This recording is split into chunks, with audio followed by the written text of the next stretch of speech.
pandemic. I'm sure everybody would have been affected, the business would have been slowed down during the pandemic. But how did ManageEngine help customers cope up with that downturn? And what were the innovative things that ManageEngine brought in during these time periods? Thank you, Itcon. So, as a brand, ManageEngine, we are very much focused on the technology that we provide and how that is going to serve our clients as well. So, with that to add it to the question with what AK has put in for me, today it's about how we served our clients during the pandemic. And both commercially and as well as on the technically we have served our clients. For example, we have brought in a lot of free tools for remote monitorings and remote controls, and all those has been done due to this work from home culture has been started in this pandemic. And along with that side, we have also helped our customers on recurring licenses with extensions and furthermore. And we have come up with a few other additional free tools as well in our kitty right now and with other developments of softwares. Yeah, that's quite interesting. So we have moved from this remote work culture to hybrid work culture, and I'm sure these products are going to be beneficial when we have this hybrid work environment as well. And that's exactly what we are going to talk about today. And one last question before I sign you off from the stage. What are your future plans for expanding business in Nigeria? Do you have any specific plans like arranging events or user conferences? What are your plans? Can you just outline those? Yes, we have a lot of plans in pipeline for the region. One to be said like our major business revenue and in fact in Nigeria in terms of customer sizing is Lagos. Now we started focusing Abuja as well. So in terms of all aspects like serving the clients with products and meeting the clients, hosting seminars, breakfasts, workshops onto the products that you currently use. And apart from that, we do meet clients frequently in the region where we get the chance to go and meet them at their premises to understand how and in what level of thing that they have implemented the product, so that it's kind of an health check that we do frequently. And we are trying to implement that as well in Abuja, probably in the starting of next year. And with that, and also of course we have an official partner in the region, Nigeria. So they are just one arm away for you. They are just an arm away for support our clients. And they do develop a channel business within the Tranter IT team, where they do have multiple resellers as well in the channel, like in Lagos and both in Abuja as well. And that expansion has also been pretty much happening, and we see that in near future we will try to reach the goal what we are planning to serve our clients. So my first presentation here, it's going to focus on the technologies that drive organizations in 2022 and beyond. So before I begin this, I just wanted to quickly run through who we are. How many of you know that we are part of Zoho? ManageEngine as a brand is a part of Zoho. How many of you know? You know it? Yeah, very good. Okay, so I see few hands rising here when I asked you a question. How many of you know that ManageEngine is a part of Zoho? In fact, quite a few people asked me if ManageEngine was acquired by Zoho. Absolutely not. ManageEngine is a division which was born within Zoho, and we started all in the year 1996. It's been 26 years for Zoho as a company, and we started as AdventNet. We started with network management platforms, network management solutions for telecom vendors, and by the year 2002, so now it's 2022, it's almost been 20 years that we have started this ManageEngine division. So we started out with Op Manager, and then we introduced Service Desk Plus, and we started with the zero venture capital. That's exactly what I wanted to give you the message. So it's not being acquired, it's not being, there's no kind of it's all a single owner. If you just go to Zoho, Wikipedia, you will know all about our CEO, Sridhar Bembu. And the good thing that we did was, in the last 20 years, 25 years, is that we have sustained through the global recession of 2000, the economical depression in the year 2008, 2009, and very recently the pandemic. And if you see the line of products that we have, all these were brought in during the economic depression of 2008 and 2009. Products like endpoint management, log management, active directory management, all were introduced during the global economic depression. So we always have sustained through all these depressions, financial and economic depressions, and we have helped our customers grow along with us. Today we have a customer base of 200K across the world, and 1 million administrators have been using ManageEngine solutions for their day-to-day IT operations. As I said earlier, ManageEngine is a division of Zoho. Zoho is responsible for building or helping you with cloud-based solutions, business solutions, and whatever you need for your business to start with. Say, for example, productivity and collaboration like email or notebook, chat, everything, all that you need for collaboration, and all that you need for your customer relationship management, CRM solutions, and the one that you need for your finances, invoices, purchasing, everything put together. So that's Zoho Books. All that you need for your A to Z of business is available with Zoho on the cloud. As every business depends on IT, so does ManageEngine is the prime factor for Zoho as well. So if at all you have to manage your IT, you definitely have to depend on ManageEngine. I'm going to also show you the list of products that we have. You can see the length and breadth of products that we serve you, and there are some browsers in front of you, the yellow ones, that gives you a list of products that we have. So ManageEngine provides on-cloud and on-premise solutions for your day-to-day operations. As I've been telling you that we've been coping up with this technology trends, to give you some facts and figures here, Zoho Mail, which is our on-cloud productivity software, this was started way back in 2006 when cloud was in its niche stage. So we have adopted all those trends as early as it was actually introduced, and we have sustained and we have actually helped customers scale through these products. Talk about machine learning and artificial intelligence. Today we are going to have a lot of examples from this trend. Talking about automation, yes, we have some examples. We will definitely discuss all those examples which will help you cope up with these trends. And finally, my introduction to Zoho and ManageEngine is incomplete if I'm not going to talk about the culture that we have. As I said, we have 200K customers across the world. We have 180 channel partners who help us do business across the world. We have opened up offices in most of the countries that you can think of, like our development centers in India. We have our headquarters in US. Then we have offices in China, Japan, Singapore, Australia, Dubai.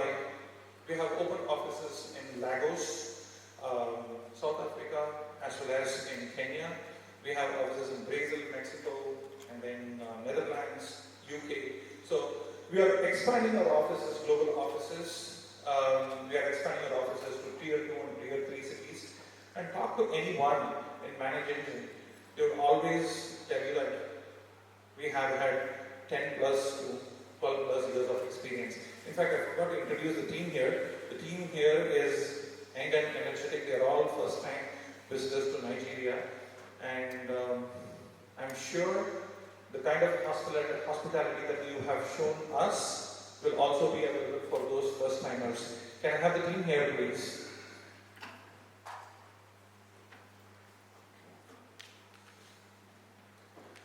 I just had to pull Cyril off of his breakfast. Please. Yeah. So I have Ansar, who is responsible for enterprise service management, and I have Hariharan, who is responsible for identity access management, and then I have Satyam, for SIEM, and then I have Keith Lee, who is responsible for endpoint management solutions, and Cyril, who is responsible for IT operations.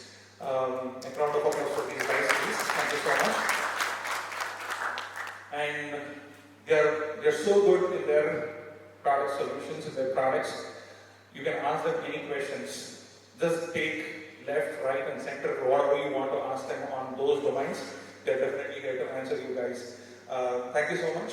And as and when your sessions come in, you can come onto the stage. Thank you, guys. Thank you. Thank you so much. Thank you. I still have not completed my presentation. There's a few more things. Okay. Yeah. Thank you so much. Okay, let's move on.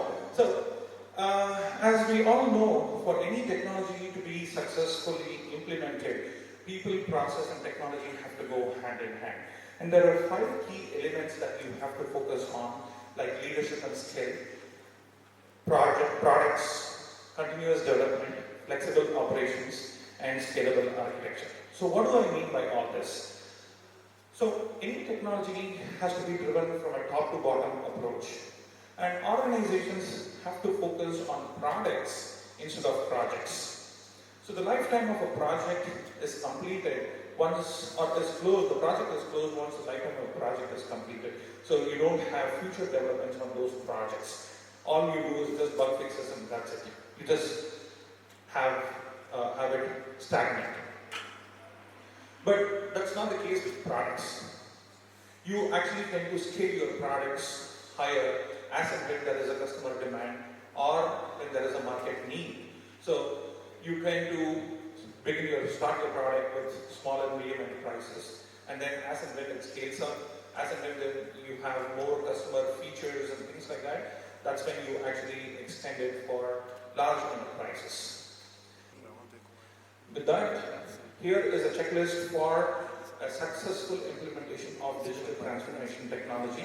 So you first have to start with a strategy, and you have to build a team with all the stakeholders. The most important point here is any technology is successful only when you have IT as part of it. So you cannot leave IT without implementing technology. So which means that it is part and parcel, is an integral part of your technological advancement or technological implementation within your organization. Use agile methodologies to prototype the solutions, continuously improve on your solutions, and look out for flexible operations in the way of integration with existing systems and applications. For any business to be successful, you need an agile and resilient IT. So talking about this, when you have to extend your capabilities, when you have to extend your IT capabilities, or when your IT has to be agile and resilient, these are the 8 technologies in no particular order. It is not limited to this though, but I just picked up the top 8 trends, technology trends that organizations have to focus on. In no particular order, it is cybersecurity mesh, cloud first, digital first approach, cloud native solutions, distributed enterprise, zero touch network and service management, IT network and service management, privacy enhancing computation, decision intelligence, and total experience. Let me take some time to explain these technology trends. The most important factor, or the point that you have to take up here, is you don't have to focus on all technologies at once. You just start with one, finish it, then move on to the next. There are quite a few technology trends which can go parallel. Like say for example, when you're talking about the distributed enterprise, your security is also a part of it. So which means that your cybersecurity mesh is also part of it. Or when you're planning to go digital, cybersecurity mesh is also part of it. Or when you're planning to have something on zero touch, your decision intelligence and total experience also comes into play. So it all depends on how you want to focus it. It all depends on how your business strategies have been designed for. So let me take some time to explain what these are. And I'm also going to tell you how Manageengine is going to help you cope up with these trends in the next couple of slides. The first one is cybersecurity mesh. It helps you to redefine the security parameters around the identity of a person or a device within a network. So the strategy that you have to deploy for cybersecurity mesh is two-factor authentication, single sign-on, continuously auditing and monitoring your user and technician activity.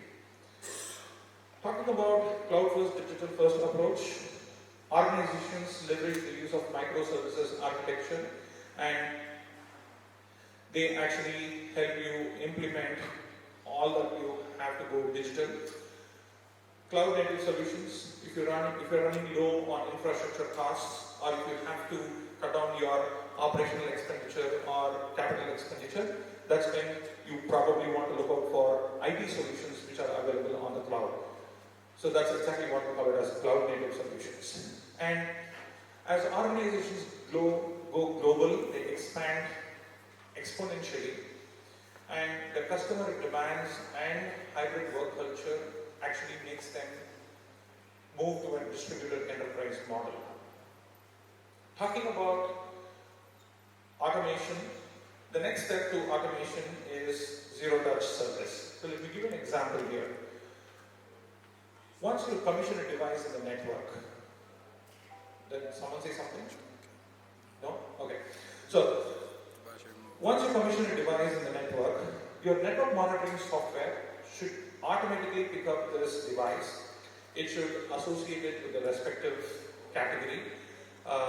Is it a router, switch, firewall, the kind of operating system that it belongs to, everything. And it should also associate with the functional maps. So it could be your geographical maps or your business view maps, whatever you call it, category maps and things like that. And then the third step is it has to start monitoring the device for its performance. So like resource attributes like CPU, memory, disk utilization and so on. And it should have the ability to configure dynamic thresholds, meaning depending on the usage pattern, the software should be capable of developing or assigning thresholds for CPU memory. And once the CPU is validated, CPU utilization is validated, that's when the ticket will automatically be released in your help desk software with the right category, technician, priority, SLA, and so on. If at all there is an iOS upgrade from the device, from the vendor, or if there is a patch upgrade for the software, it should automatically be picked up by your network monitoring software. The network monitoring software should take a backup of the configuration, a backup of the device or the data, and then it has to push the upgrades, iOS upgrade or patch upgrade, whatever it is, and then it has to restart the device. So all the activities that you see, starting from discovering the device until pushing the iOS firmware upgrade, everything has to be seamless and automatic, and that's exactly what we call it as zero-touch network and service management here.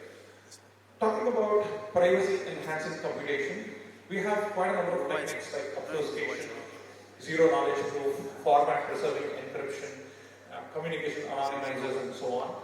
But the base for all these techniques, privacy-enhancing techniques, starts with data risk assessment, data loss protection, and data loss prevention and data leakage prevention. Talking about decision intelligence, which is a combination of artificial intelligence, data intelligence, and business intelligence, which will help you derive decisions out of the data that you have on the table. So it's across the business is what you want to look at. You just don't want to have one portion of your business. You want to have data which comes from IT, which comes from HR, which comes from your sales, all put together, which will help you derive decisions from whatever you have on the table. Finally, total experience. As your business expands globally, you have customers across the world, and you want to check the availability of your services, the performance of your services from different parts of the world, and that's exactly where you want to have a synthetic transactional monitoring, and where total experience is a combination of customer experience, user experience, and multi-experience, and employee experience, all put together. And the idea here is to interconnect all these together to provide a wholesome experience for all the stakeholders. So having talked about these technology trends, we have been talking about business here, we have been talking about technology trends like format preserving encryption, or we have been talking about cybersecurity mesh. But how does this all relate to our day-to-day terminologies. So here are some examples that we can look at. When you talk about automation, we probably will focus on IT workflow automation, or Active Directory cleanup, incident management.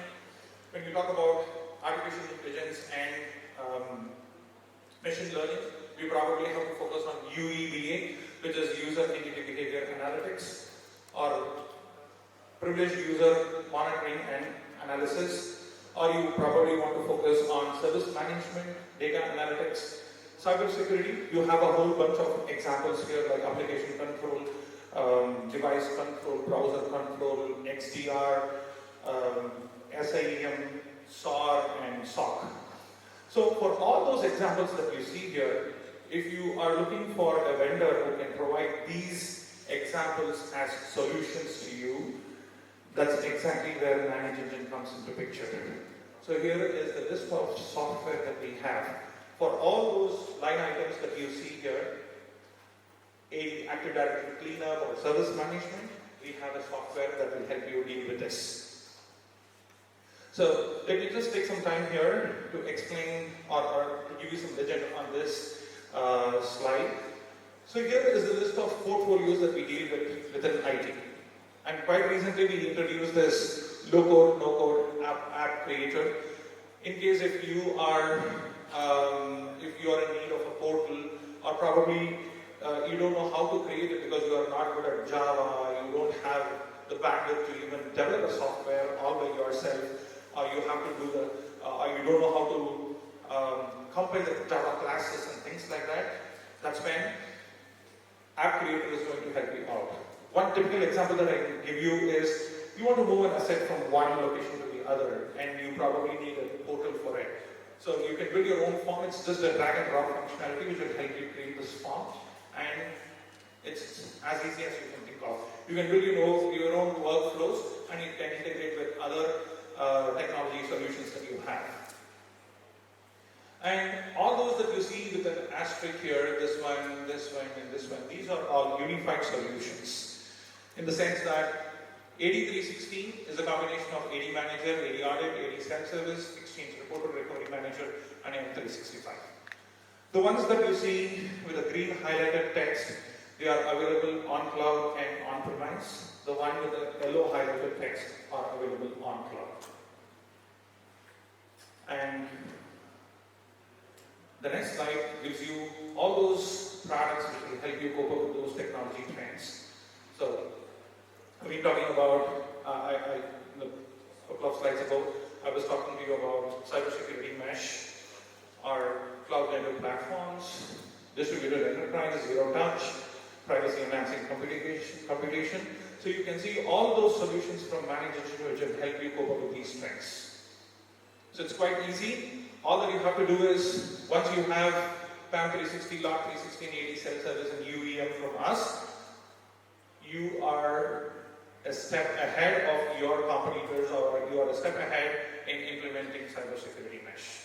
So that's the goal that I want you to achieve by using ManageEngine products. So you just have to go with the trends and see how these trends are helping you enhance your business strategy or business promotions and things like that. So before I sign off, here is my email address, and you can contact the sales or the local partner team for any questions on ManageEngine. I'll be happy to do a presentation at your office as well, in case if you guys need it. You can follow me on LinkedIn, in case if you need to know some updates. And I'm also a regular at industry events, so you can follow me on those events as well.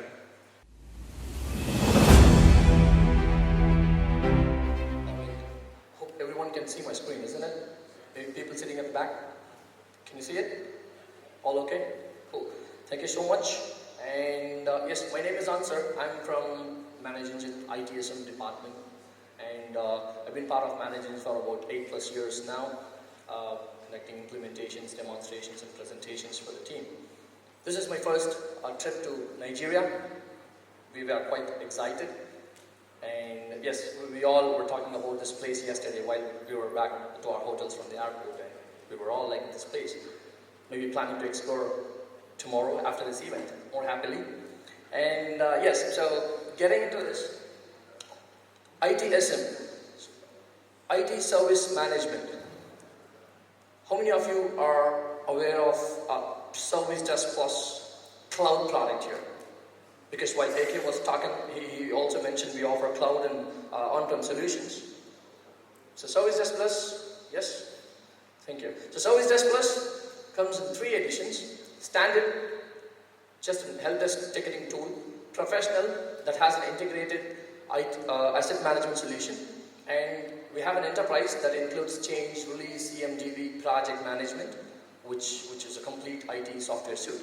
This is available both in on-prem and on cloud. So, Service Desk Plus, defined to ease your IT functions. So, more into ITSM, if you ask me, how this product is going to be make your work, your day-to-day work easier, it is all about how refine your ITSM processes. So it deviates, it is different from the old tech-driven IT management approach and focuses more on delivering the resources, delivering the processes to your users. More user-friendly, I would say, because this doesn't only let you focus only on hardware systems, networks and routers, but configure or manage all your services that's been there and how effectively that's been delivered to your users. That's where we focus on. And yes, so this is one of the flagship products of ManageEngine, available in 37 plus languages. As I said, it's available both on-prem and cloud, and this is the cloud solutions hosted on our own managing data centers. Alright, so yes, when we talk about IT service management, when there is a service provided, I believe, yes, we all will agree that we are also going to be having incidents, right? There are going to be issues reported by the users for the service that we deliver, isn't it? Yes, so we are going to be saying how effectively this can be managed, how effectively an incident that's caused in a service that the IT team has provided has to be, can be effectively managed by just making my work easier. And when I say my work, it's as a user and as a technician, isn't it? Like I can automate things.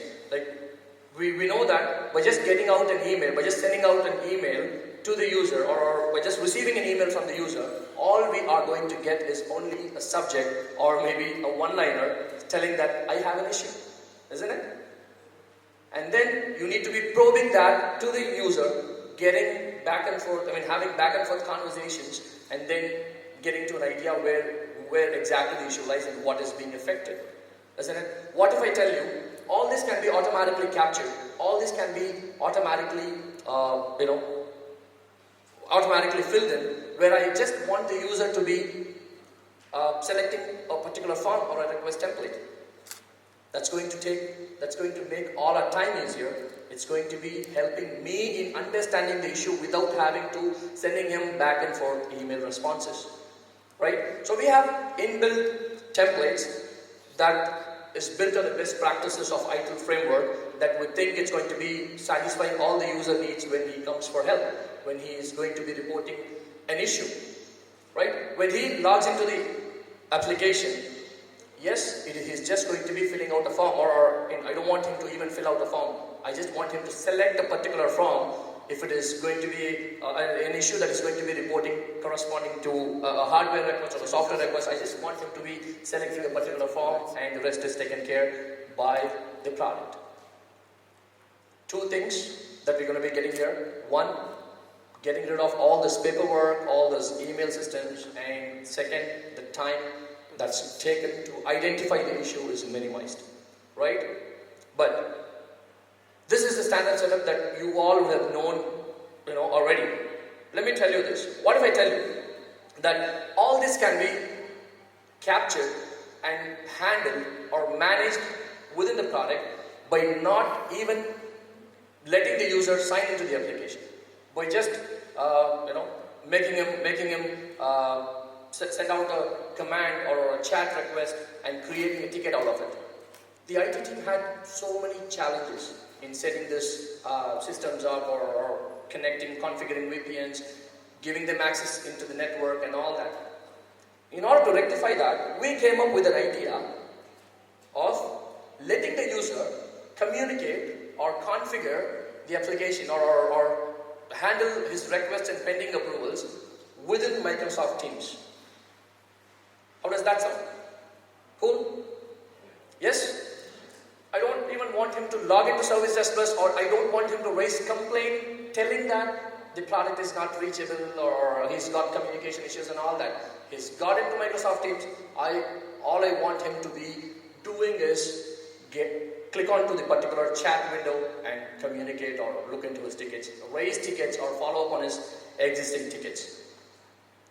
Right? So that's where this feature came into picture, where we let the user do all these activities by just sending out a command.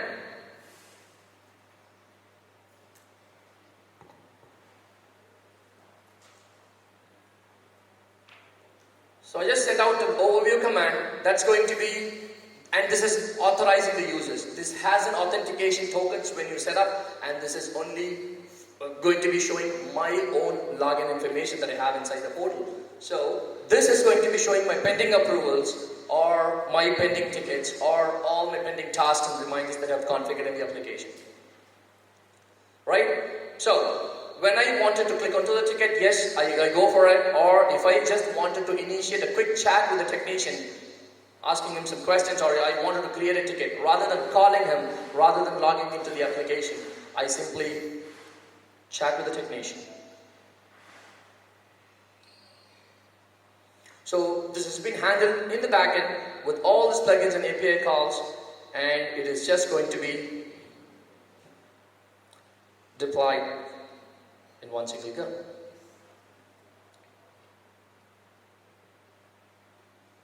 There you go. So I have logged in as a technician. I get a chat request. There it is. Do you really think this is going to make all your work easier? At least for the users? Right? Yes. So with this was our first step with integration of Microsoft Teams with Microsoft product, and upon successful appreciation, upon receiving appreciation, we also extended this particular functionality, having to integrate Microsoft Calendar, and we came up with an idea of having a Microsoft Outlook actionable messages, which is going to be getting or receiving some commands from your user's Outlook interface, and it would do the work. I'll give you an example. You as a user wanted to approve something.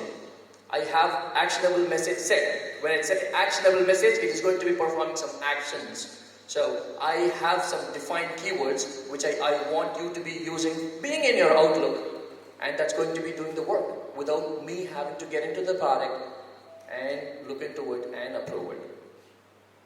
Right? So the whole idea behind this is to just make all this technician-user communication easy and more reliable. Alright? So, yes. So, with that, we handle the tickets effectively. But if you ask me, all this can be automated. And how this, if you ask me how this is going to be handled inside a ticket, inside the product from an administrator perspective, yes, all this conversation, the chat conversation that you're going to be having with your users is going to be created as a ticket with all the chat transcript as a ticket description. So anytime someone comes into it, let's say I'm a technician, I was conversing with one of my user, which through chat, and that got created as a ticket. I sent you an approval message. You come into the ticket, you read my whole conversation, you get to know what was it about. If you still wanted to have more details before approving something, yes, you can still do it and submit it. And as you all know, approvals cannot be always manual, right? Maybe people acting as approvers would know. Approvers is always a headache, right? Or is it going to be spamming up your email, isn't it? All these administrators, C-level, D-level people would agree with me here. Approvals is a time-consuming process. You got to be verifying everything. You simply cannot, bulk select and approve everything, right? To make that easier, we also came up with an idea of automating approvals. The application already supports approval process. It has predefined approvals in the templates that I was talking about.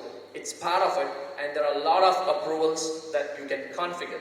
But with the help of APIs, with the help of scripts that you can configure in the backend, you can also have dynamic approval.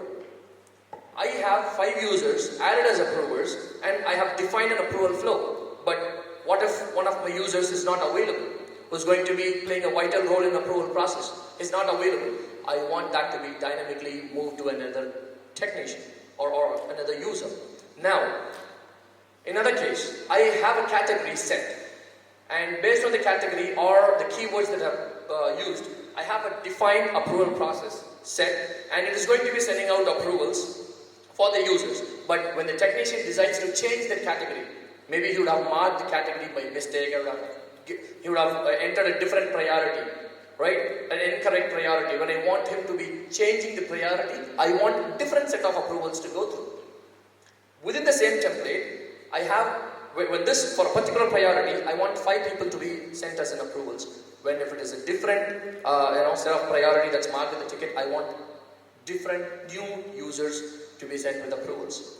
Yes, this can also be automated with predefined scripts that you've already got, and it's already been there. All you have to do is set this up from an admin console. You have to just configure it. It's a matter of copy paste and creating an automation rule that's going to make all your time and the approval process much easier. Alright? Yes, so with an incident, what we do is we categorize and prioritize, and we let the technician work based on an SLA, within an SLA. So how is an SLA defined? Or how is a priority defined for a ticket? Do you really think if someone comes to me asking for an assistance or complaining a request in the service that's provided, and he insists me to handle this with high priority, should I be handling it with high priority just because he's willing to do it, or is liking me to do it? Do you really think it's a user's a request that the priority needs to be set onto the ticket, or it is up to the technician to decide? So first, what you have to do is not always let the user to decide the priority. But what if the user is your CTO or a C-level, or a director? I need to be giving him some priorities, right? So with privileges, the user accounts that you define inside the product, you also going to be getting an option to mark them as a VIP user, giving some importance to them and defining rules based on it, so that I do not tell them, we are done for the day, come back tomorrow. Right? I cannot tell that to my director or for any person who's coming up with a critical incident. Right? So I define rules based on the privileges that I provide to the user. I also define rules based on the severity or the keywords that I obtain from an email or a ticket that comes into the picture. Even that's raised out of a business hours, I need to be handling it. It is raised outside, maybe on a weekend, yes, I still have to handle it. I need to be defining emergency SLAs or maybe a different, a set of SLAs to provide it. But when we talk about this, how about service? We tend to get all these, things set in an incident. How about service? I give something, I deliver something to my user. Do I still have to be running behind an SLA? Or maybe, mark it as high priority? Should I mark providing a laptop request as a high priority ticket? How many of you say yes? No? No? I hear no? No? Yes or no? So is a service request needs to be always dealt as high priority? Should it be handled as high? Yeah? Again, if you ask me, it depends. I cannot, again, just generalize that all my service requests is going to be low priority. Yes? So, in general, the application is going to be letting this to the technicians to decide, where it is going to let you define multiple SLAs associate all these SLAs to the template, to the service request templates. It is just going to be letting the users to decide if it is going to be a high or low priority, or if you want to define a particular SLA out of 3-4 SLAs that's part of the template, yes, you configure and you mandate it. Alright, it is up to the technicians to decide, or maybe you can let the user to choose one of the SLAs that's part of it, and you tell them if this is the SLA, this is the time for it's going to be taken for the request to complete. So it is all about how well the communication happens here. With service, when we define and categorize and when we publish the service, we put those services into use, and it is the IT's team to apply an SLA and work on it. Just because it's a service, yes, there could be delays, there could be delays because of procurement, because of financial reasons, because of risks involved in it. Yes, but there needs to be an SLA that applied. That's a best practice item recommends for a service request. Yes, so with all this said, it is going to be letting you run reports as well, analytics. Yes, it's going to be giving you all this data, and we have predefined reports, and we can also query, write database query to bring in the information from the database as a report. Yes, so with this I conclude the effective functionalities of ITSM, and I hope that was informative, and if you have any questions, let's go for it. Okay, I heard you say that you can give a temporary license for people to place that particular solution in your organization. Yes. Is that license coming from Manageengine, or is it something different? How does it work? His question was, in order to test the product, services plus upgrades and all that, I told you that you can have a test license received and you can build a test server. Yes, that license is going to be sent from Manageengine on request. So we're going to be helping you in setting that up, and we have instructions to follow. You normally set up that particular server just like how you did for your production. Have always a development server or a test server as a best practice, and you deploy all those changes there. Once you're happy, go for the production deployment. Alright, thank you. The chat application, can it be integrated to Office 365? The Services Plus application? Okay. Yes, Services Plus application officially integrates with Office 365, Exchange and Exchange mail servers. Even the latest versions of Exchange mail servers. And with Office 365, we have also adopted to modern authentication, the OAuth. That's also supported with tokens getting passed, and with having secret keys, the integration and the communication between the mailbox and the solution is more secure now. Yes, it officially supports it. Moving on, I'm just going to break down about the product that belongs to Unified Endpoint Management and Security Solution. So we will be looking at each of these products and how it's going to help your IT management. So, Manageengine has the unified product that has been called as Desktop Central so far, and we have changed it over to Endpoint Central. And there is a reason behind it, and Desktop Central really specifies about workstations or computers, a generic term. And then now we have unleashed that we can also manage endpoints like smartphones, tablets, and workstations, servers, everything all together. And we have plans more to actually bring in a lot more features that could manage even the network devices to an extent. Alright, so now it's going to be the topic about cybersecurity and the strategies on how do you secure your business endpoints. So how to architect, how and make to secure them altogether. So we start with a layered approach towards the endpoint security. And here comes the 4 quadrant, and so I'm just going to walk you through each quadrant. So that's how I'm going to walk you. Right. So I'm going to start with the patching, and then I will move on to the blind spots, which is going to be followed by this blind spot, and next to the 0 day. So we have some solutions and how we are going to achieve this. Alright, I'm going to explain it on the next slides. So this is going to be the agenda.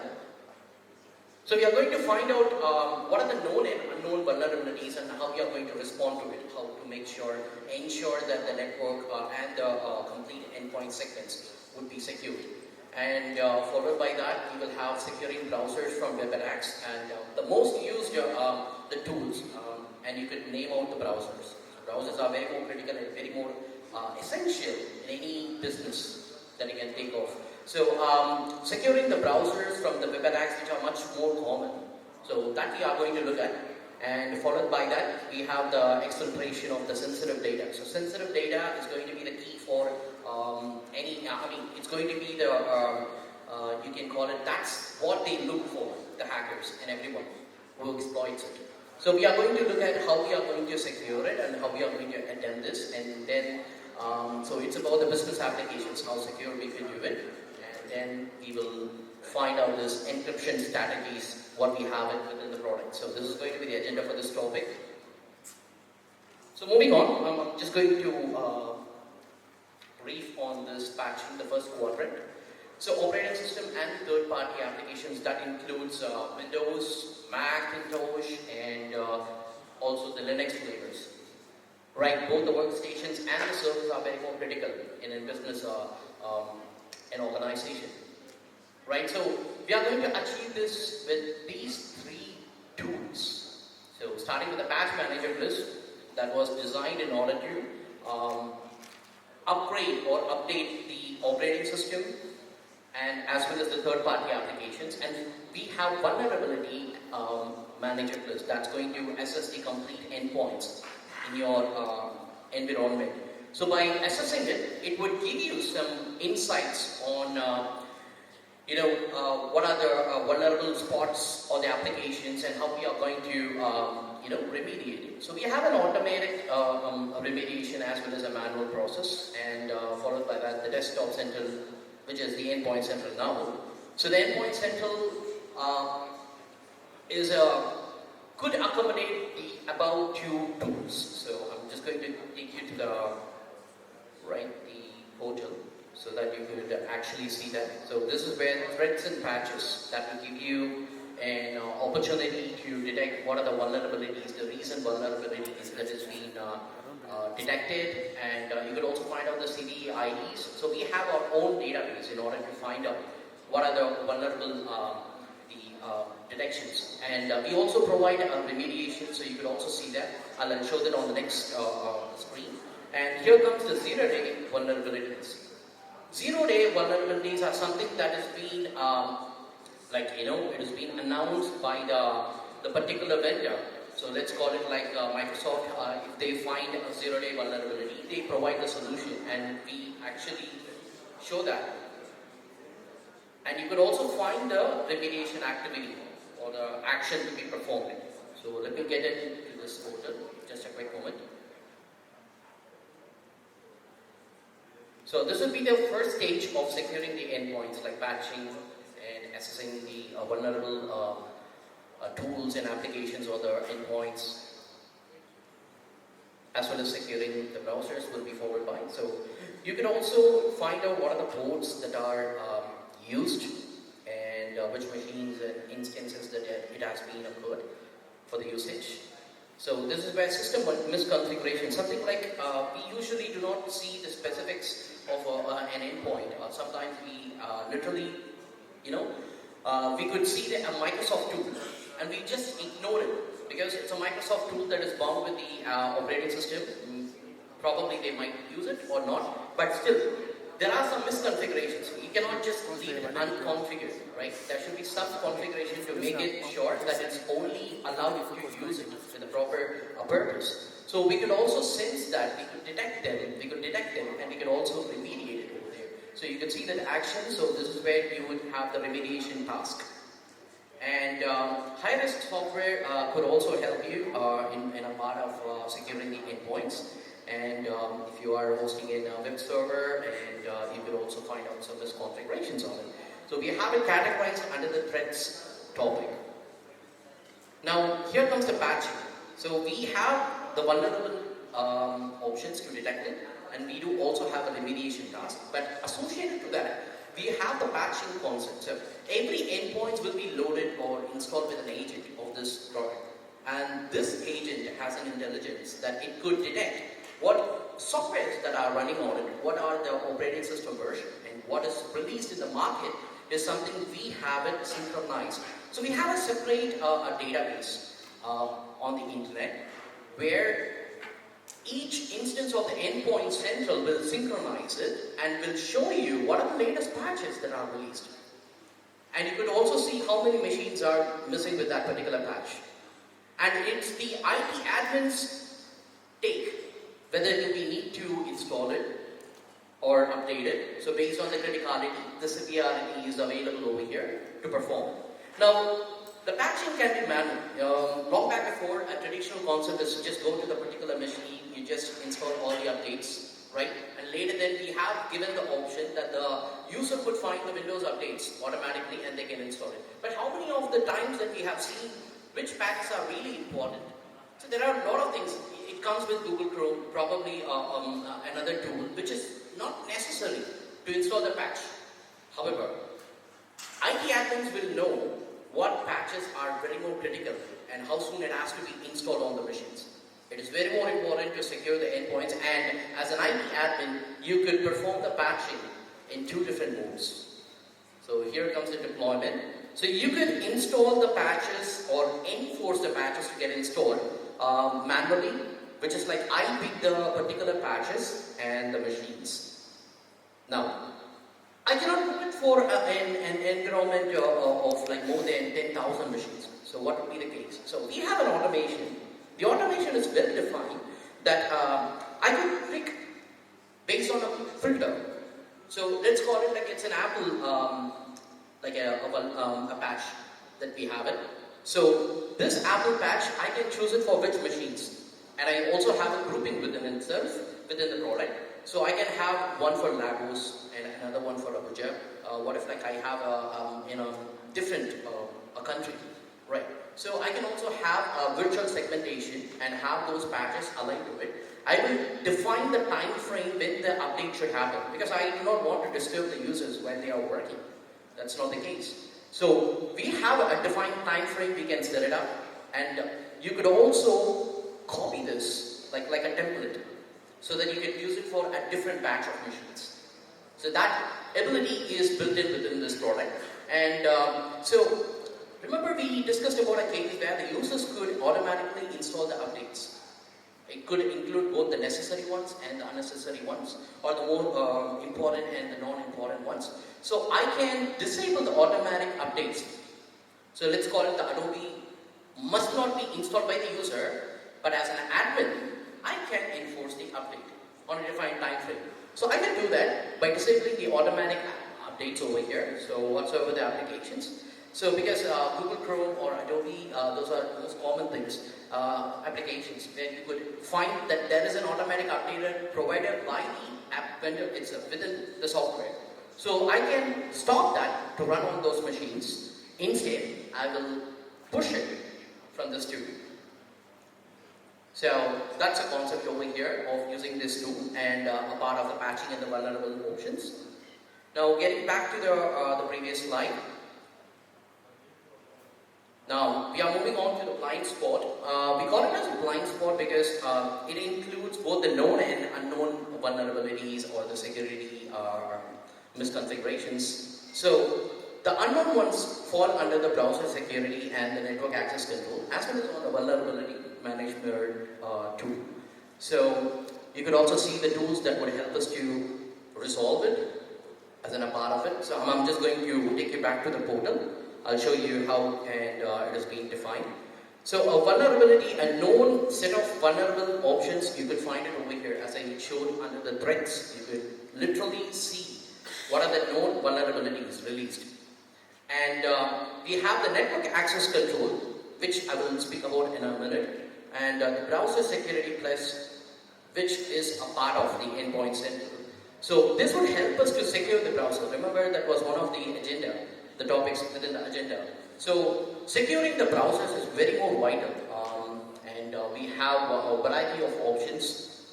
The first thing is about making sure what set of extensions or add-ons do we have within the product, within the browser, right? A browser will allow a user to have whatever the extensions they can install it. It could be any kind of a VPN or anything, just for the case. But you have to make sure that as a part of a corporate endpoint, it must have the the add-ons and extensions. So you could literally click over here and choose which extensions to be allowed on the browser. It could be Chrome or Firefox. And you could also block that the user will not be allowed to install any extension. So that part is also available here. And moving on, we have the policy section. You can see the add-on management. This is where we restrict it. Let me get to that part. So you create a policy, you choose it, you decline that the user cannot install the extensions at all on the browser. So we have it for Firefox, Edge on Chromium. So these options would help us to secure in one aspect. So there are other ways where the browser can be filtered threat. So we have a download filter, so blocking any kind of a files, so you can do it. And one of the reasons is in an healthcare industry, so you have a lot of information, and as well as on a financial industry, so a banking sector or something like that. So a browser, they could have some invoice and a lot more information. So these information, if you do not want to download it on the appropriate workstation, so you can pretty much create a policy over here and perform it. And here comes the selection. So I will choose which domains or the URLs, the web domains, from where I need to restrict the download should happen. So this is another aspect of blocking it, and we have a DLP within it for the browser specifically. So you can see a variety of options like printing can be blocked or granted access. Autofill is another one. And remember passwords.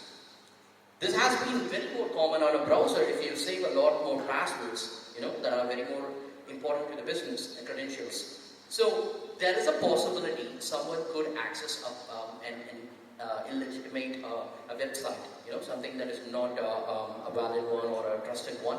So they could, literally click on an incorrect button that would give access to collect all the credentials. It's very more critical. And browser as a front, you will have a lot of works to be done, especially in the remote work concepts. So we have various options like browser router, which would help us, and a browser customization unleashes another set of policies. You can literally have a lot of options if you find it on the Google, the Chrome browser. So the content restrictions, like you could enable and disable a lot more options, including the proxy settings. And back to the slide. So we are going to consider Ben as one of an IT admin. He's going to he has a list of check points. Like he needs to manage 3,000 endpoints across various locations. Just like I mentioned, so you have one in Lagos, another location in Abuja, and what if you have another one in Botswana or somewhere, right? So Ben has to look at various strategies in order to secure the endpoints. So this is another thing. Like each location, he wants to have a different set of policies, security policies. So yes, it can be done. As I mentioned, the endpoint center has a capability to create various locations as different virtual segmentations, and by which you can also assign another technician who is over there to have create and enforce the policy. So that falls under the administration, so where you can have multiple instances to manage and to delegate the process or delegate the activities to another technician. So that falls under here. So pretty much find it here. Right. So this is what we call it as a remote office. Let's call it the primary base in Abuja, and we have another location in Lagos. So you could have a technician over there, or you could have the same IT admin in Abuja who could also handle the Lagos. But the point here is he would have a separate visibility and reporting system. He could manage the patches, and even the asset management can be done. So a lot more of these options above could be granted to him. So back to the slide. And this is going to be the next thing I'm going to explain. So the CIS. So we have picked out the CIS compliance and the security concerns that are more important in a business, in an industry. So these are the very key points that needs to be addressed, and how Ben is going to do is what we are going to look at on the next slides. So we have randomly picked out the 4th point, as you can see here, the continuous vulnerability assessment and remediation, which I showed you on the product. So the vulnerability assessment. So as I discussed, we have both the automated and the manual remediation process. So we can automatically have this done, performed when a vulnerable option is being detected, and we can also manually enforce the remediation task or their action. And this is one of an example we have picked out. So legacy protocol TLS v1.0 version. So we just need to disable it, right? So that's going to be a very important task for Ben right now. So he's going to do it with vulnerability management. As you can see here, the system misconfigurations detects the TLS v1.1 protocol. So it will check which machines have been enabled with it, and you have the remediation task in order to just disable it. So all you need is make sure the agent is being installed on all the endpoints, and those endpoints report back to this management server, and by just clicking on deploy the secure configuration, it picks out the affected machines because we have the agent on it, it detects it, right? So we can deploy it and run the script so that it will disable the option. So making sure that it is disabled, and you get an acknowledgement, and reporting can also be pulled down later. Right, next.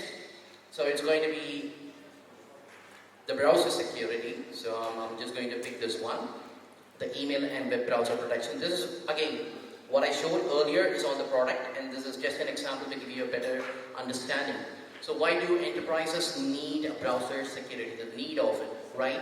So security breaches and vulnerabilities over the network. As I mentioned, the browser is a very important tool and a common tool that is being used across any company. And the sensitive information, we just have to make sure it is not being transferred to an unknown device or to an unknown application in that case. Let's take the example. So do not allow users to enable or disable add-ons. Remember, I spoke about the add-ons or extensions. So this is the example, and you can see the very same option that I showed earlier. So you can set the no and deploy this policy to all the machines. So, and here comes another example. Continue running background apps when Google Chrome is closed. So we just need to disable it. So here comes the option. So this falls under the data leakage prevention. So you have this option. You can disable it quickly and push this policy to multiple machines in one single click.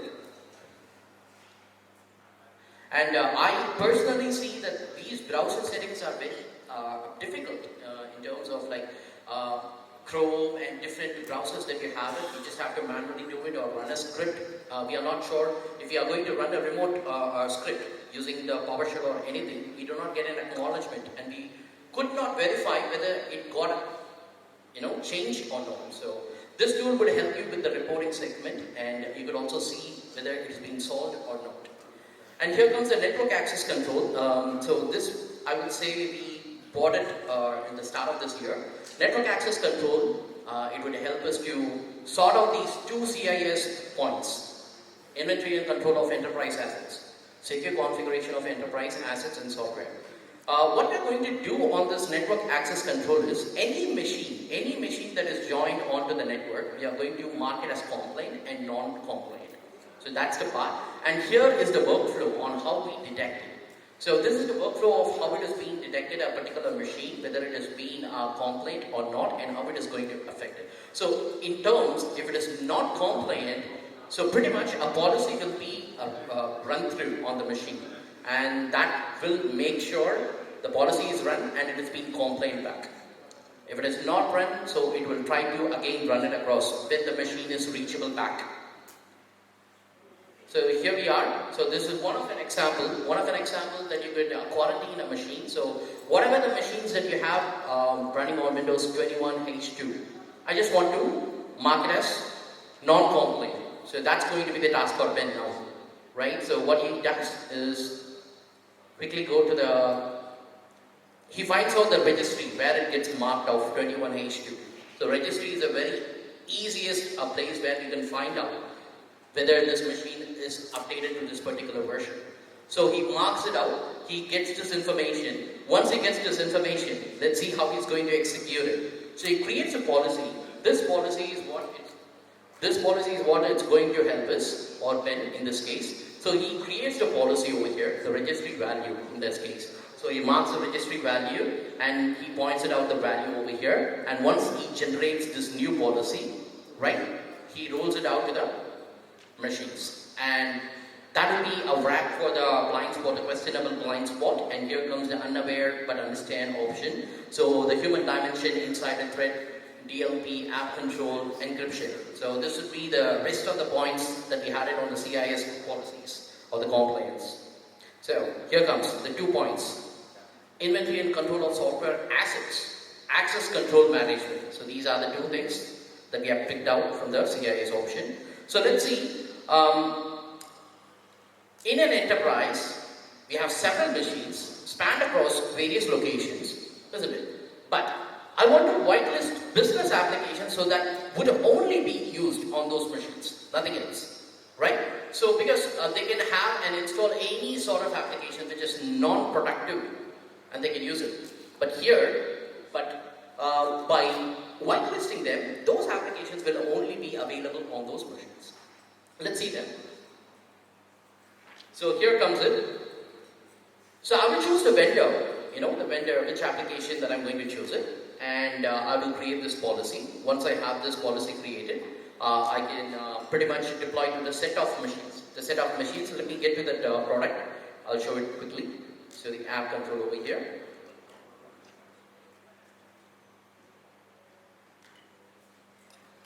Just a moment.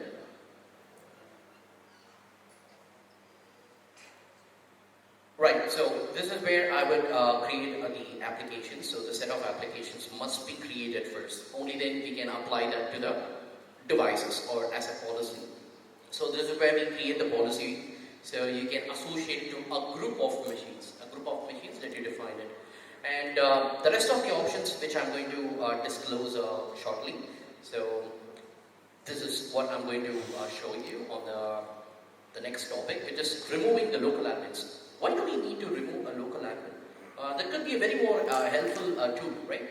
Local admin can help in case of any kind of a trouble. But the point is, a local admin, somehow, someone can make use of it. It could be an hacking activity, a malicious activity, it could be anything. But removing local admins, what if they have 3 or 4 local admins, which is not necessary, right? You can remove it. And there are options that someone could actually get some privilege escalation, right? So we just need to remove the local admin and also privilege access for specific applications, which means I will grant access to those applications, those business applications. So here comes the remove admin rights. So this is where I will set up a policy. First is detection. I need to know which machines have how many local admins. So I will detect it and I have the option to remove it.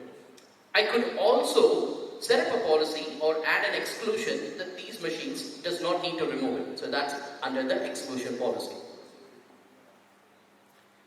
And so that's going to be a wrap for the unaware but understand. The rest of the points, I'm just going to explain it shortly.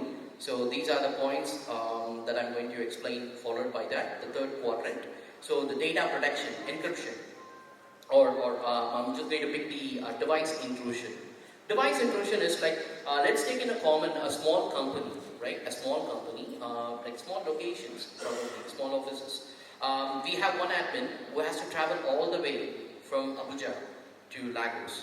And he needs to install something, some kind of a business data or anything, right? We just aren't sure that is that an activity of an admin or whether it is being trusted. But if an admin can actually connect it to a flash drive and he can do it, a normal user can do it without any policy. So that's where this device control option will fall into place. So what we are going to do is only allow trusted USB devices. So how do we define a trusted devices, right?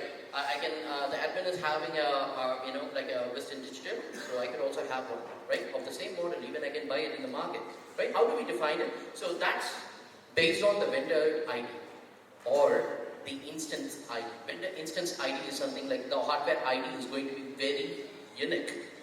It's not going to be a common. The vendor ID, yes, it could be, but the hardware ID will be different for each device. So we can detect by that, and we can also allow them.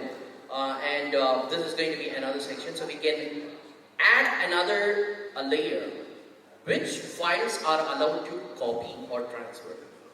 So these two can be done by the DLP option. So the DLP option under the device control, as you can see, I am creating a policy. This policy is going to define the trusted devices. As a part of this, we are moving on to the policy, but before that, we have to decide what devices are trusted devices, and that's where the hardware ID is going to be added.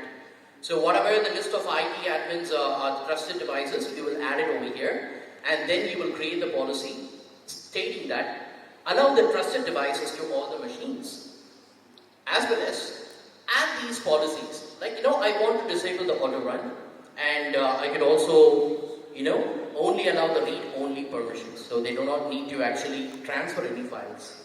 It's not going to have any transfer activity. Just read the file and just leave it over. So this is about the device control option that we have it to secure it, and this is going to be a very more important point, detecting the credit card numbers and preventing the data to be leaked. Credit card numbers, not only that, you can also have an account number, a bank account number, or a social security number, whatever the unique information of a particular person, an individual, shouldn't be misused.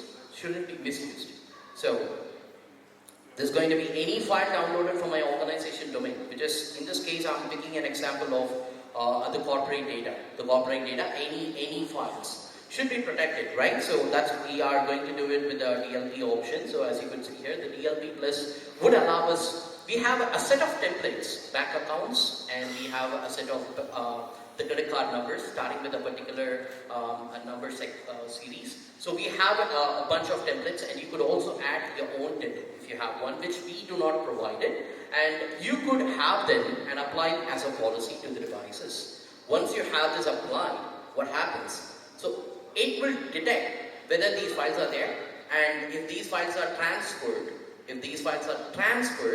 it will deny it. The agent will deny the transfer activity. So that's what we do it over here. You might think that this hasn't been explained, right? This fourth quadrant. I know this question is still lying on. So isn't it? Is that the final slide? Not exactly. I have another presentation where I'm going to explain on how the next gen firewall risk framework and the compliance and everything is being handled. So I have it as a separate segment to give you much more insights and the importance on why this tool is going to help every IT administration. Alright, and with that, so I'm just concluding this presentation. So I could see one of our fellow men raising his hand. So, yes.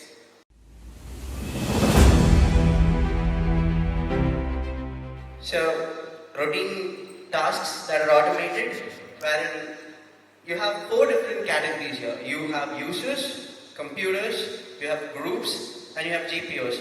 And a lot of this can be inactive and not being used at all. So how do you clean them up? All of this can be automated using our routine in automation. So these are the different list of applications that we support. And apart from this, we also have REST API support for your custom applications as well. So this is a screenshot of all the integrations here. And down here, you see a REST API, right?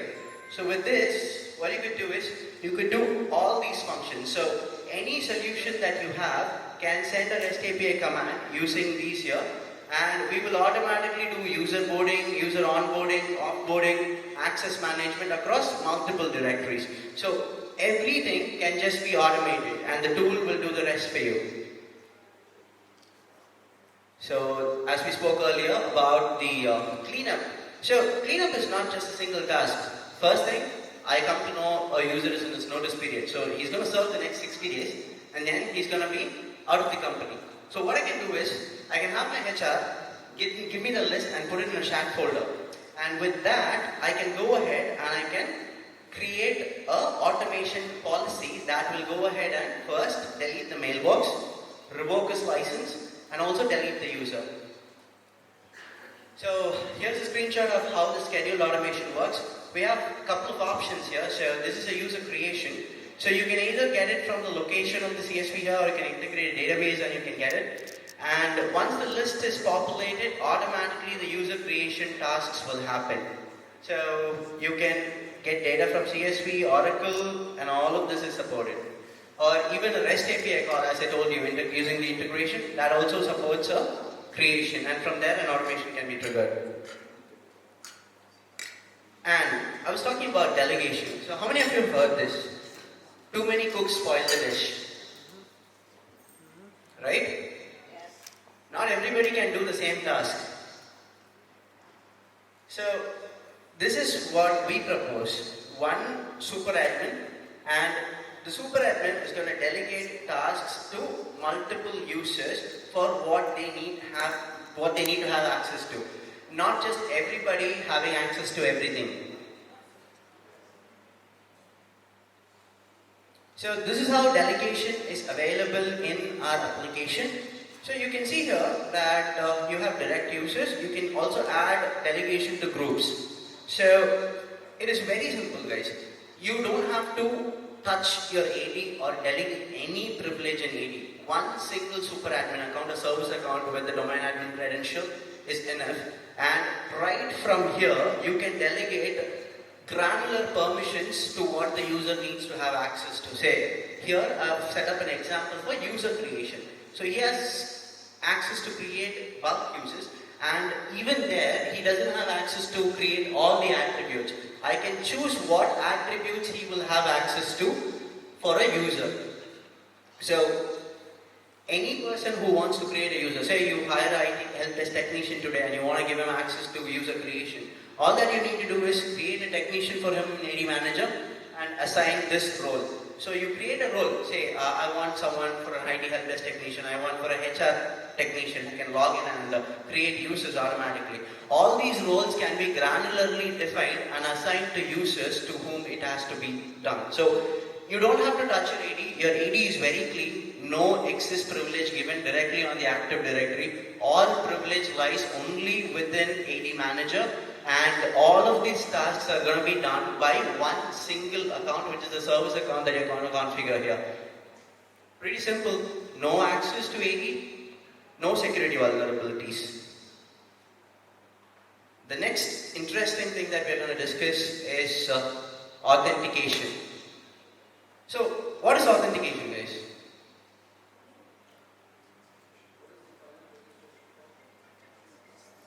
Louder, please.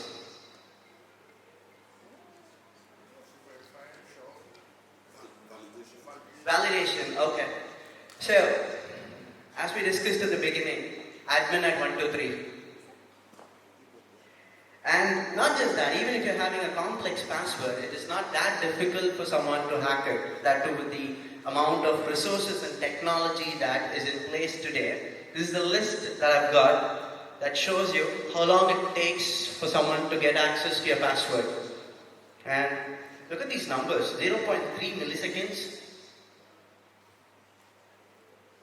4.3 minutes if you're having even special characters,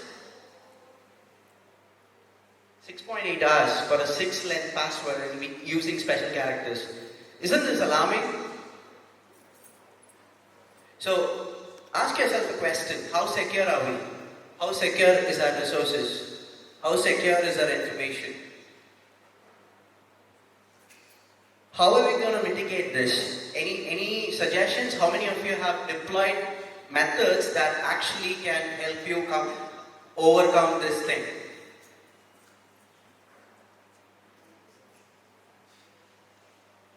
How many of you here use multi-factor authentication? Yes, yes, yes. Good. Any other things that you could think of to secure your passwords for your users?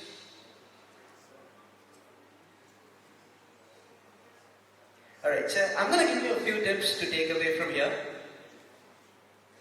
You can go ahead and implement MFA. That's one that has already been done. But even better, you can implement an SSO solution. So, not much of users know this, but what happens is, if you're having a single password and if you're implementing MFA for that single password across various platforms, it's very, very, very critical, because if in case your one system, if one password is there, that gives access to all the other networks. So even if this one password is gone, your other networks are still secure because their passwords are going to be different. So here in our tool, what we offer is, we offer a password policy for particular users alone. So you can select different policies, put target users in that group, and define customized policies for them. And if you look at this here, we have different password rules. Like you can set up character restrictions, you can set up repetitions, you can set up dictionary restrictions. So still a lot of people use welcome at 1, 2, 3. Dictionary word attacks are too easy, guys. So if you definitely want your users not to use dictionary words, you can do it from here. You can very simply go ahead and configure the dictionary that has everything in it, so that the users will not be able to use any dictionary password. Even patterns can be restricted. You can restrict users from setting up their usernames or number of characters from their usernames in their passwords. All that can be done from this particular solution here.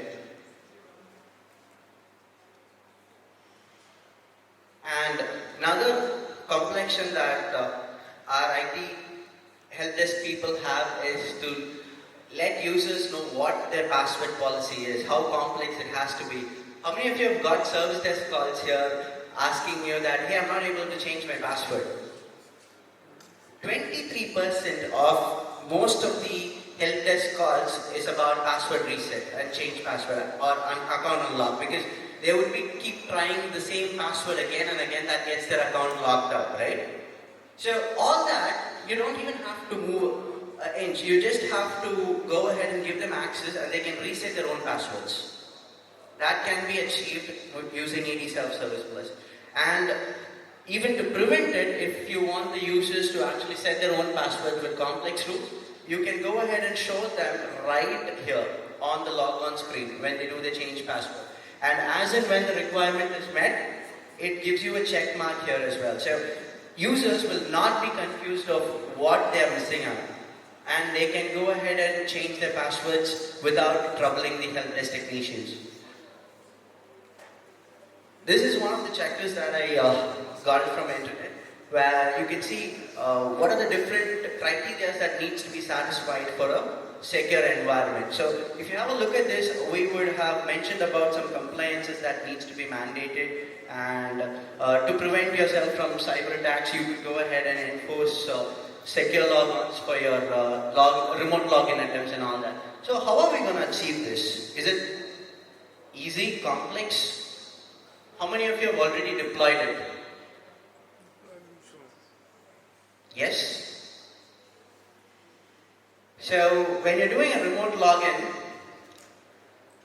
you must definitely have an MFA solution in place, and that's how we can secure our environment. So if you look at our solution, we offer MFA not just for logins, we offer it across various streams. Like if you want to log into your Windows, your Mac machines, your Linux machines, we offer you multi-factor authentication. If you want to log into your VPN, we offer you MFA. If you want to log into your OWA, Outlook Web Access, we still give you a MFA for that.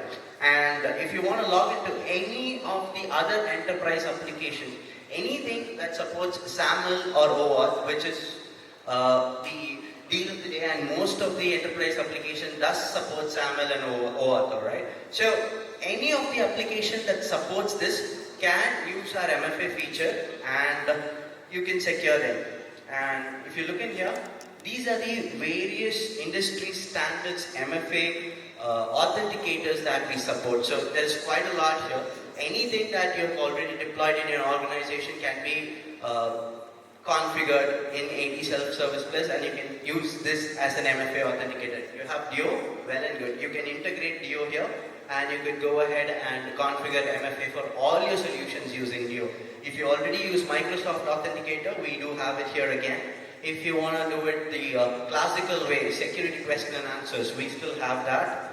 If you want push notification to the mobiles, we still have that. So any technology, you name it, that is already integrated, and we have this solution ready for you. And this is the setup that you can do for your machine logins. You can enable, and not just one factor, you can enable 1, 2, 3 factors for any of this here. So for your over login, for your VPN login, and for your cloud applications as well. All of these settings under a single console. And say, I'm a user. I start my work at 9 a.m. I finish my work at 5 p.m.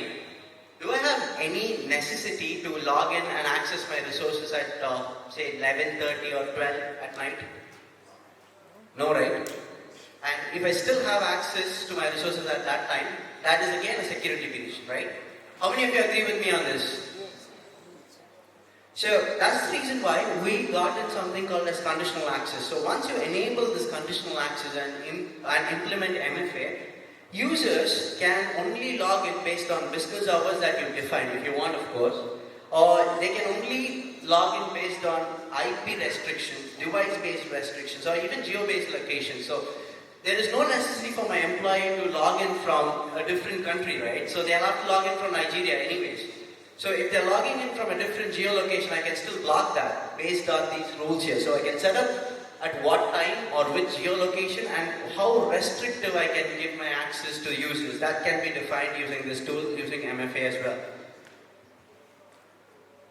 And then we have M365. So how many of you are cloud users? Alright, so how many of you are hybrid users? Who have both on-premise and M365 Azure. So your M365 accounts can be easily, secured using our application. So say for example, you know what's the problem. You see that there is a lot of deletions or moving of email happening in your Office 365 environment. How do you solve it? So very simple. Anyone who takes or who gets access to your account is going to set up your mailbox forwarding rules and send in data to their own emails. Alright? Even if you go ahead and block the user, or even if you go ahead and change the password of that user, it is not going to stop, because mail forwarding doesn't come under these. Mail forwarding is still going to happen even if you have changed the user of the password, because the setting is already done. So still the hacker would have access to all your information. So periodic review and getting this sorted is the first priority. And how do we do that? We have an application which tells you what are the different mailboxes that are set with the external mail forwarding rule. So any mail that goes out of your organization with the forwarding rule can be checked out here. And you can go ahead and remove it right from the tool. You have a manage option right here, and you could go ahead and set this, and you could remove it right from here. Don't forward, done. And then the next important thing is the content in the mailboxes. So everybody would agree with me if I say that your mailbox holds most critical data of your organization, right? So how do you secure that? How do you understand what are the information that is being sent or received? Here you go. So if I look in here, I just pulled out the email activity by a user, and you can see that at one particular date, he has sent out 77,000 emails. Alright? So, or he has received 77,000 emails. These might be a spam emails that he is receiving, and it's going to be a vulnerability, right? So all this can be notified to you very easily on a weekly basis, on a daily basis, if you want to, by setting up the scheduler reports. And then, if you want to go ahead and look into that mails, that is also available right from here, content search. You can create a profile and you can go ahead and view all those emails right in this console. So not just this, if you're looking for any very important information like social security number, credit card information and all that. You just have to select the filters, put it to body contains, matches, regex and key in that format. You're going to get all the emails that has your security number, your credit card information and everything pulled out in the console, and then you can hold someone accountable. So the idea of an IAM solution is to understand and hold someone accountable if something is wrong. And a tool should be able to tell you stories based on your reports, and it has to correlate and tell you what exactly is going on and making your life easier. And that's what it does here. So this is how you go ahead and remove a compromised account from security group. So you understood now that something is compromised. So you can go ahead and easily remove them from the groups that you have right from the console itself. And then auditing. So any action that a user does in M365 is stored in Microsoft audits. But here's the catch. How long is it stored? 90 days? Retention policy, if you want more than that, you'll have to pay to Microsoft, right? So Microsoft holds 90 days of your audit data. What if you're looking for a year-long auditing? What if it comes to something that you'll have to track back and check over like 6 months back? You'll not be able to do that from Microsoft, right? So what you could do here is you could schedule reports within our application, and it holds all of your information within your own database.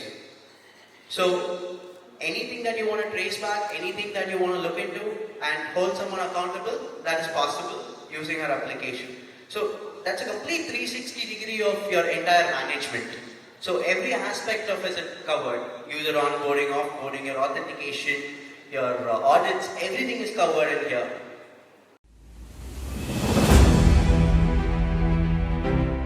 Security team is approaching this problem from a different angle. At the end of the day, both of them are trying to solve the same problem, but there is a lot of duplicate effort involved, right? This can be reduced with the help of a single pane of glass view with complete full stack visibility starting from your application all the way down to a port on your network. And of course, security overarching all of this. And that is something you need to achieve. You need to know what's happening when a particular user is accessing your application on their browser. When they click a button, how long is that button take to respond or show them the information that they are looking for? All of that matters when it comes to achieving your strategic outcome of delivering exceptional services, be it your customers or employees. We spoke about total experience right at the first.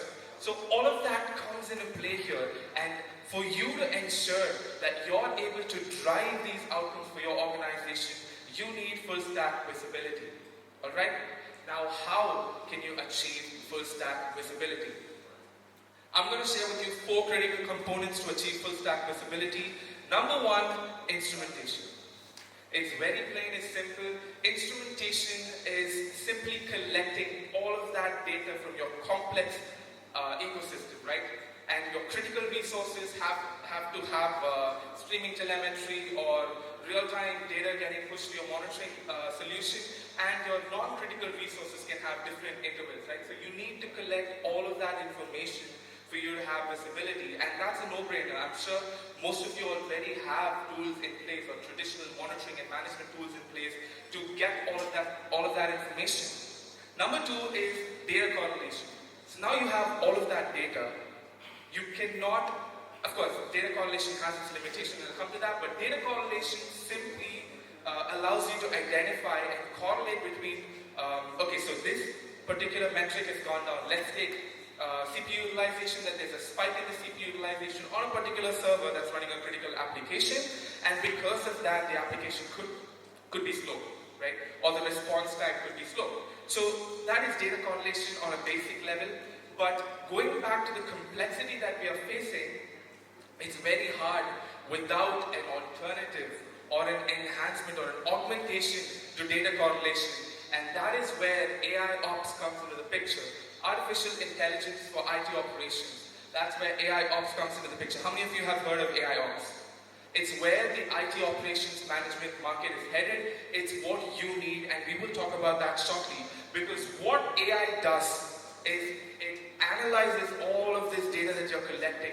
It passes all of those logs that are flooding your monitoring systems. It gives you insights.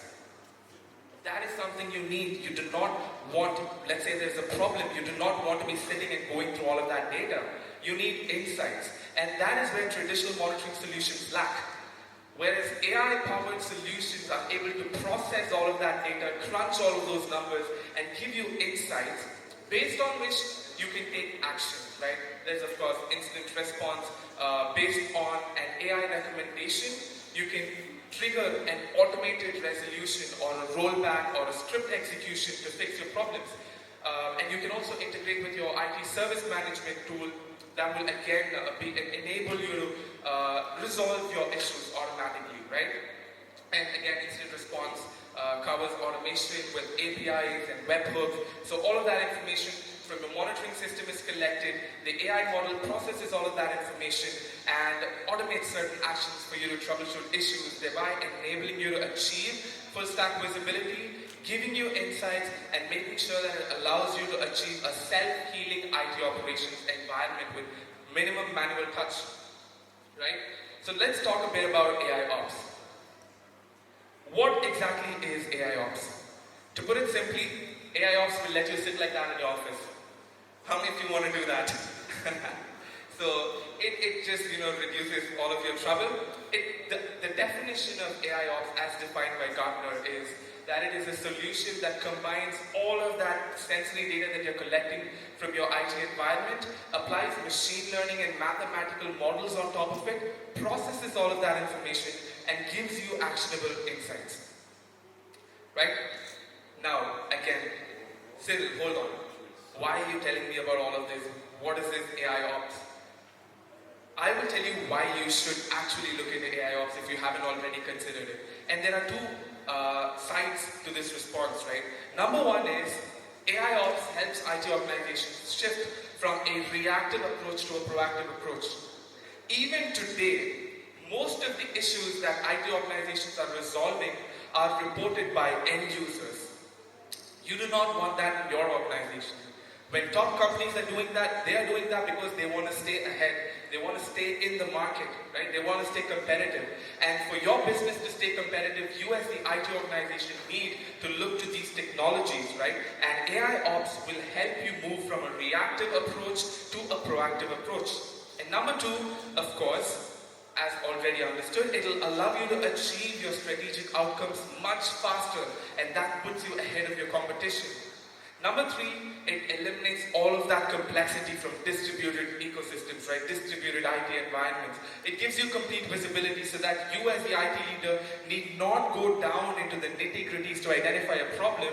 It would just tell you, this is where the problem is, this is what you need to do, and this is how you can fix it. Proactively, right?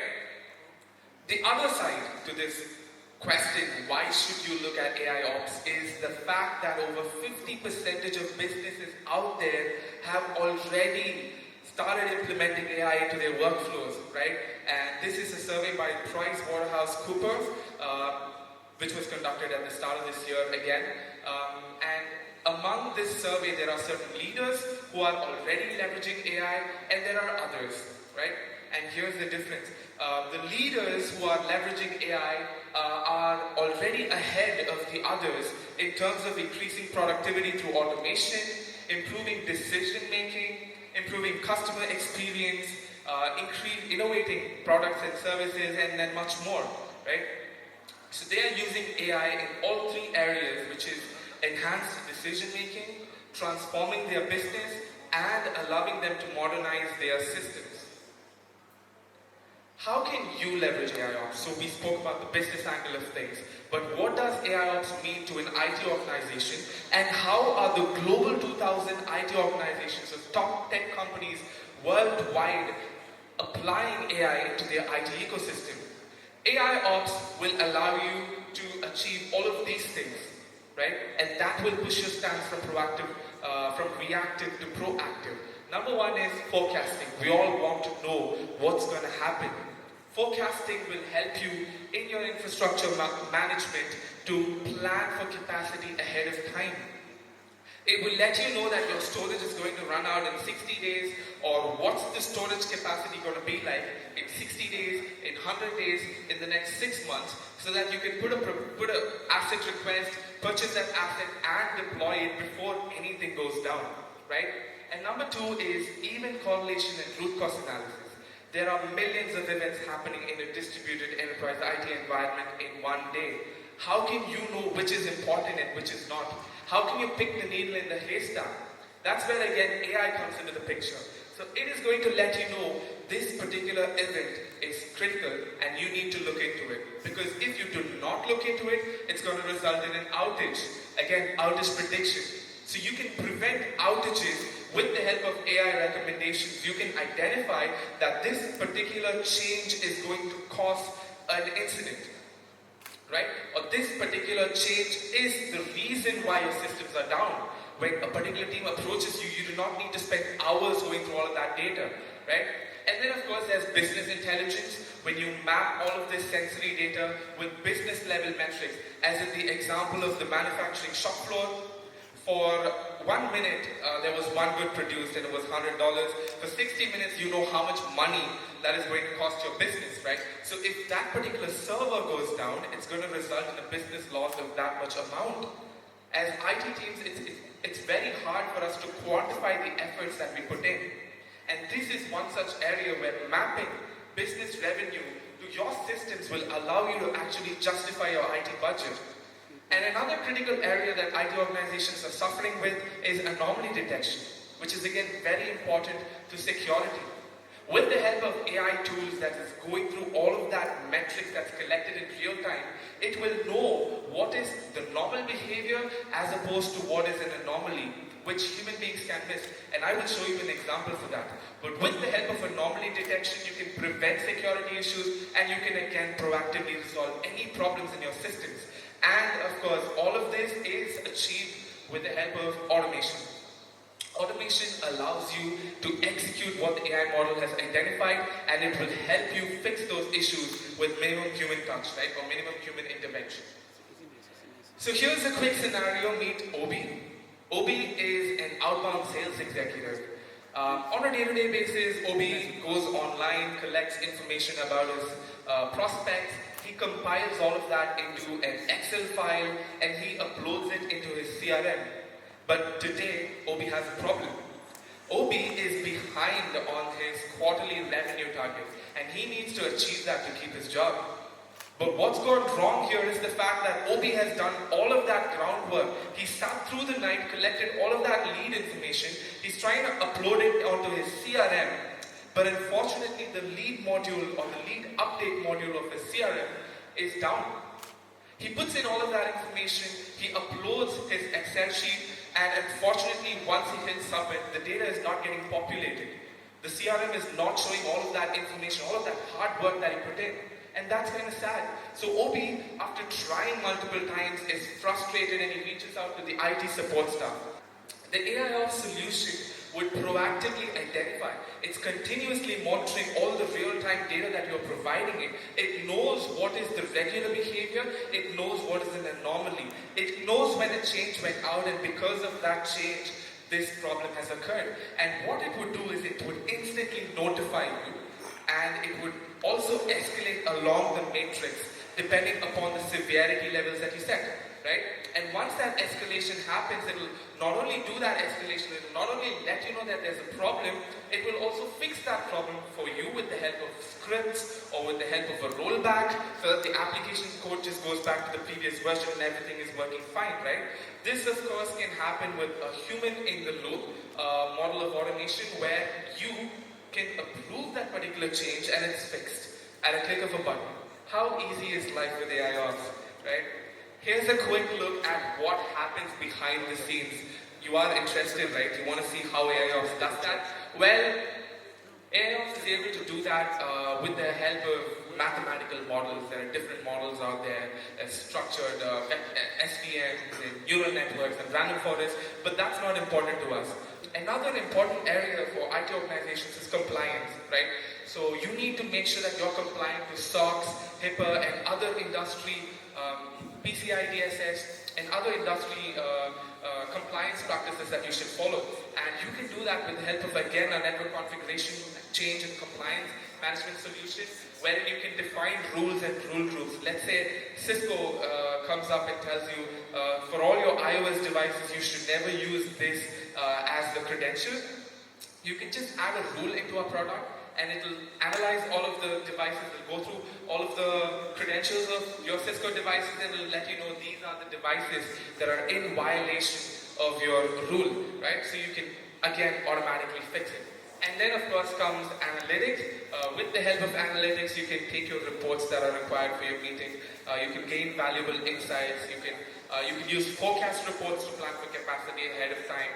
And you can also use our solutions to provide APIs as well. So if you have existing systems in place, all you have to do is just plug and play, put in our system, and use API to integrate between our solutions. So it gives you complete flexibility. Here's an overview of our solutions. It allows you to monitor your entire IT operations stack, starting from your applications, your storage, your servers, networks. It's completely vendor agnostic. And in case you just want to monitor your applications, you can just go for the APM, Application Performance Monitoring module with Application Manager. Or you can just, if you want infrastructure monitoring, you can go with Op Manager. If you want traffic and bandwidth analysis, you can go with NetFlow Analyzer. And we just spoke about configuration change and compliance management, which is very essential, right? We all have heard the Facebook issue where they got taken down from the internet. So configuration changes are very important, so you can manage that with our Network Configuration Manager. And then, of course, you have firewall security and log management with Firewall Analyzer, where you can analyze your firewall rules, what's the source of a traffic, destination of a traffic, and so on. And you can, again, it's a monitoring solution, so it gives you complete visibility. And then we have IP address and switch port management, which has a couple of tools that you can use to troubleshoot your network issues, to know what are the free IPs, what are the free subnets in your environment, what are the rogue ports that are open in your environment, and so on, right? So here's a quick overview of Op Manager. Op Manager is our solution for IT infrastructure and network performance monitoring for all of your devices. It comes with automatic discovery, so once you install Op Manager, it automatically discovers the devices in your local subnet, and it offers a lot of discovery methods, CSV, CIDR, and much more, so that you can discover all of your devices, and it comes with device templates. So these device templates automatically have vendor recommended thresholds for monitoring. So it will automatically start monitoring. So you just have to install it, and within 5 minutes you're already monitoring your systems. You can, of course, also opt for adaptive thresholds, which is our AI-powered thresholds that allows you to vary. I mean, it'll automatically vary the threshold at any given point in time, providing you with more stringent monitoring. Of course, we also have a distributed edition that supports hardware monitoring. It has network mapping. And this application manager will automatically, it will enable you to discover your application and automatically map the underlying infrastructure that's powering those applications. So you have a map of everything behind that application. So it allows you to easily monitor that. It also provides digital experience monitoring with real browser monitoring, so that you know what is actually happening on the front end of things, right? When a user is interacting with your website or something, so you know what's the loading time, what's the transaction time, what's the number of requests, and so on. And of course, it also comes with anomaly detection, and of course, REST APIs for custom integration and scalable as well. And these are some of the supported technologies. And then we have NetFlow Analyzer. Let's admit it, the only crash that you want to see is an iPhone 14's crash feature tested, right? You don't want your network to crash. So it allows you to monitor your traffic. If there are any bandwidth chokes, it'll allow you to eliminate that. It'll allow you to control access. It'll allow you to shape traffic and give you complete visibility on what are the packets that are passing through your network, right? And then this network configuration change and compliance management with Network Configuration Manager, which will allow you to primarily enforce role-based access control. You can use this as your primary tool to push configuration across devices. If anyone does not use this tool, then it will also be recorded as an unauthorized config change, right? So you can view all of that. It'll give you all of the differences between configurations. It will allow you to automatically provision new devices and push configurations to those devices, and so on. So you can also manage compliance with this with the help of rules and rule groups, and yeah, so with that, it also takes backup of your compliances and so on. And this is firewall analyzer, which will allow you to monitor your firewalls, your VPNs. It'll give you detailed reports. It'll allow you to optimize your firewall rules and policies to make sure that your firewalls are performing properly. It'll also alert you if there are any attacks detected. If there are any security concerns, it'll alert you with the help of its dashboards and so on. And then we have, of course, Opulence, which is for IP address management and switchboard management. It also has Wake on LAN, which enables you to power on low-powered state devices when your devices support Wake on LAN, so you can easily just start them up and again troubleshoot it or for whatever purpose, right? And then we have Op Manager Plus, which is our unified solution that has all of this built in at a fraction of the cost. So you can use Op Manager Plus to gain complete full stack visibility into your IT environment without having to go for any point solutions. If you need all of these solutions, if you want to achieve full stack visibility, which of course I would highly recommend, right? So if you want to do that, you can choose Op Manager Plus, and that will give you complete visibility. So when it comes to our solutions, Op Manager, 98% of our users, as per an independent report by Software Reviews, love using Op Manager, and love is a strong word, people. And again, our Applications Manager has appeared again in the Gartner Magic Quadrant. It's been placed in the Gartner Magic Quadrant for the 10th time in application performance monitoring and observability. And we've also won the Transformational Leadership Awards in the Middle East for 4 times in a row. These are some of our valued customers. As you can see, some big names. We have much more. No need to be alarmed.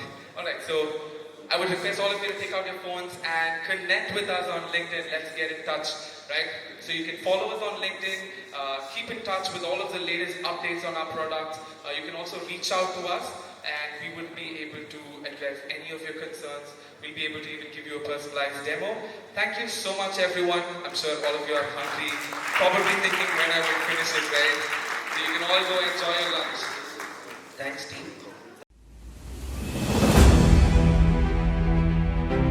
Good afternoon to everyone now. So first of all, I would like to thank every one of you for staying till the last session for today. So let me introduce myself. So my name is Satyapriyan, and I've been with Manageengine for the past 3 years, and I'm handling Log 360 team, which is a SIEM solution. So to begin with, Log 360 is an SIEM solution, which is a system information and an event management solution. It comprises of multiple Manageengine solutions. So likewise, you can integrate supported solutions to this. Log 360 contains multiple solutions such as Event Log Analyzer, which is the basic SIEM solution, AD Audit Plus, which is your Active Directory auditing solution, and AD Manager Plus, which is Active Directory reporting module. So cloud solutions in the sense AWS, Azure, Salesforce, and so on. So using our product, which is Cloud Security Plus, you can audit these platforms. And last but not least is Log 360 UEBA. So this is an interesting feature, and this is based on machine learning. So what basically happens is the products, Event Log Analyzer and AD Audit Plus, collects the logs from your environment. So this collects all your system logs, and AD Audit Plus covers all your Active Directory logs. So Log 360 UEBA digests or gets the logs from these 2 applications and then correlates them and gives you an anomaly report. So anomaly report in the sense, in case if there is a deviation of a common action, an alert will be triggered or a risk score will be provided, so that the administrator looking at the audits or the logs can differentiate that something wrong is going on in an environment and can take action on it. So moving forward, we'll just see a few other slides. So this is how Log 360, as I said, this is a suite of components. So once you have the components integrated, you will have a side panel to the left, so in which you can navigate multiple solutions within the ease of a click. Because in case if you have separate components, if you have multiple products auditing your solutions, it will be a tedious task to navigate from one product to the other. But using Log 360, what you can do is you can just click on the products at the side, and then you can navigate to the products and you can view the logs collected from your system environment. So coming back, so there are several things that Log 360 can do. So first of all, we'll go through the common threats that are available or is happening in the environment as of now. So as you see here, an attacker hacks into an institution database to steal data, and there is a malicious insider who gains access over the files in your environment, that is business critical files, and then has it transferred or has it sells to an external organization or your computer. And then followed by an external agency, that is, for instance, a hacker creates a DDoS or denial of service attack on your environment. So all this can be audited using Log 360. So what we can do using Log 360 is we can minimize the attack, or we can minimize the threat that is happening in your environment. So I would say there are other solutions that, as our colleagues mentioned, that mitigate the attack. But using Log 360, you can have an insight or an overall view of what's happening in your environment. So likewise, you can gain access on your environment and see what is happening. And in case if action needs to be taken, it can be taken using the products, from the product side or from your network side. So there are several challenges faced nowadays by certain organizations. So being healthcare industries, financial sectors, and government organizations. So in general, healthcare department may not, in minor cases or major cases, they may not pay attention to their IT infrastructure or their IT security. So in that case, what happens is there are groups who tend to target on these healthcare industries. So consider the healthcare industries have your insurance number, your social security number. In case if these data has been breached, then in that case, that is a serious issue. So likewise, the financial sectors. So all your banking data, all the customer database, all this information is available in the banks. So just in case of an attack, all your personal information, your bank details, everything goes to the attacker. And nowadays, more than money, it's the data that plays a major role in the market. So consider if you're a customer of a bank, and in case if your data is breached or is being sold into the black market, will you have a trust on the bank? No, right? So in that case, we need to make sure that all our data is secure, and we need to make sure, at all means that the customer data or the information that we have is not breached by any external threats, so that we can have the customers with us and then increase the trust with us. Alright? So yeah, moving on.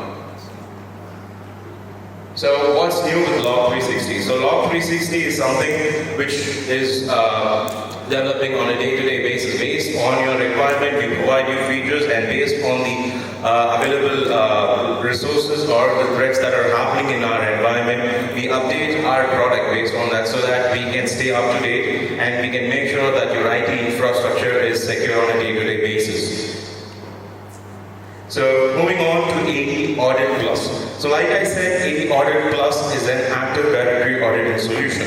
So in case if you're an organization, you tend to have an Active Directory. And in terms of having an Active Directory, you have a domain controller. So domain controller, what does it do? It authenticates you and it authorizes you to gain access over the resources. So resources may be your computers, your printers, your file shares, and so on. So in general, if you need these to be audited, you can get the information using the event viewer in the domain controller. But that is a tedious process. If you need to go through a specific log, when was a user created or when was a logon happened, you need to check the event viewer. So in a day-to-day basis, if you're an IT administrator, it will be a waste of time when you go through all the logs.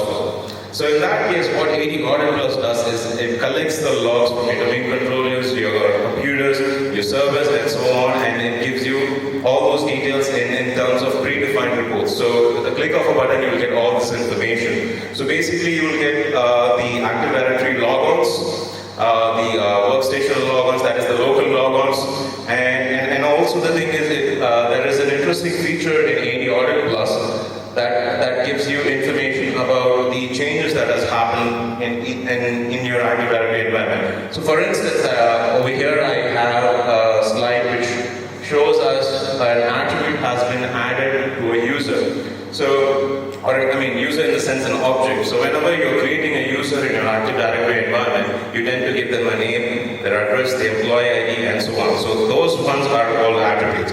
So like here, one of the user has been, an email address has been added to the user. So initially when the user was created, email address was not added. But later on, when the admin has added the attribute for the object, that has been updated here. So you'll have the old value in this section and the new value in this section. So likewise, you can see what changes has happened. So this is just one example of one of the reports that we have in AD Audit Plus.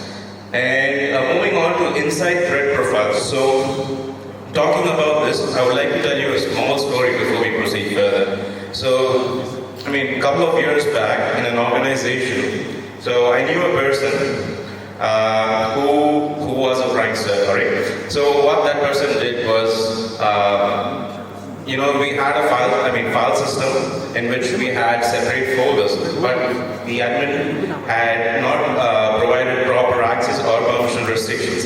So in that case, what happened is that particular user went into a folder of another employee and just deleted those files just to make a prank on them. Alright, so in that case, then that particular employee found out those files were missing, and it was actually a huge issue.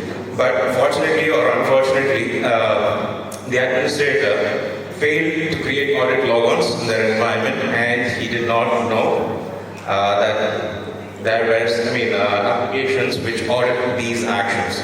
And that person who deleted those files was none other than me. So I just played a prank, but I didn't know that it was a serious concern. But on a serious note, coming back to this, consider that there is an insider who does this action on a business critical file. In that case, it's a business impact. You lose all your data. So if the administrator does not know who made the changes, it's going to be a serious issue. So consider this employee is leaving the company probably a day or two later, and he wants to gain access onto the customer's resource or the information from the environment. He copies all those files and then keeps it, and then he can sell it. But using AD Audit Plus, we can audit all those. So we have a separate file server audit in which you can audit the file changes, the file deleted, the files moved and created. So all file changes will be captured by this product. And the beauty is, once you enable this file audit, with a click of a button, the audit policies can be pushed from the product to your environment. So you need not create audit policies on the whole or do it manually. So in case of there's permissions provided for the service account configured with AD Audit Plus, we can push the audit policies. So with a click of a button, you can configure your file server audit and also push the audit policies. And also the thing is, we have an interesting feature which audits the USBs. So generally when a data is exfiltrated, it is a means of an external source. So USB plugins, the USB files copied and moved, all those are recorded using our product. So all these are captured from these Windows systems, and then it is classified, and then it is segregated under the reports over here. And also in case if there is in case if these actions are prohibited in your environment, so what you can do is, as an administrator, you can create alerts. So whenever a USB is plugged in, an alert can be generated. Or whenever a file is moved to a USB, an alert can be generated. So using this alert notification, the administrator can take action on this particular event and see why has the files been moved to the USB. So this is the one that I was talking about, the impact of an insider attack. So there is a huge monetary loss. So the loss of data and operational disruption and loss of credibility, as I said. So the customers may lose their confidence in you in case if there's anything happening with their data, right? And moving on to the other solution, which is Event Log Analyzer, which is SIM solution, System Information and Event Management Solution. So Event Log Analyzer is capable of collecting logs from your Windows environment, your Linux environment, and your network devices. So network devices in the sense firewalls, routers, switches, and so on. And it is also capable of collecting logs from your application sources. So application sources in the sense, if you have a website, I mean, if you have an IIS web server, so if you're hosting a website, so all that information can be logged using event log analyzer. And most interestingly, if you have a database, that can also be audited. So any changes made in the database can be audited. So who made the changes, what time, and what was the statement event. So all that can be captured using event log analyzer. So as I said, it is capable of collecting logs from Windows environment. So consider there is a connection interference between the event log analyzer server and the server that you want to collect the logs. So for instance, if it is in a demilitarized zone, so generally in government agencies, they might have a firewall and they may have an important server behind the firewall. So in order to collect those logs, what we can do is we can install an agent and then provide required ports and permissions so that the logs can be collected, and that particular important server can also be audited using event log analyzer. And also, as I said, it is capable of collecting logs from various other sources. So it can also collect logs from your VMware, vCenter, Hyper-V, and so on. And if you have any endpoint solutions such as McAfee, that can also be integrated with event log analyzer, and those logs can also be audited. In terms of a threat event being detected by your antivirus solution, and if you have configured the alert in event log analyzer, so an immediate real-time alert will be triggered as an SMS or an email notification to the administrator or the person in charge of taking care of the network.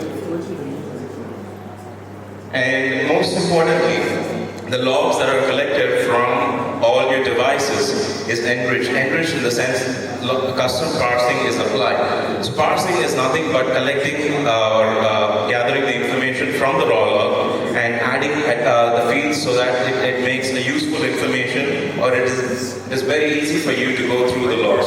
So for instance, you have a Windows logon event, and when you see the event viewer, you will not be able to understand what particular event was that. But what event log analyzer does is it parses the information and shows you what type of log it is. It tells you it's a Windows log, and it is an audit log, and it's a logon log. And it segregates all this information so that it is easy for you to understand about the event that is happening in their environment. So this is just one of the examples.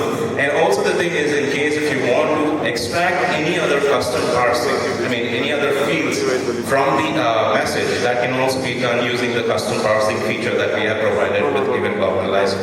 So apart from predefined features that we provide, we also give you the flexibility or the functionality to customize the product to meet your requirements.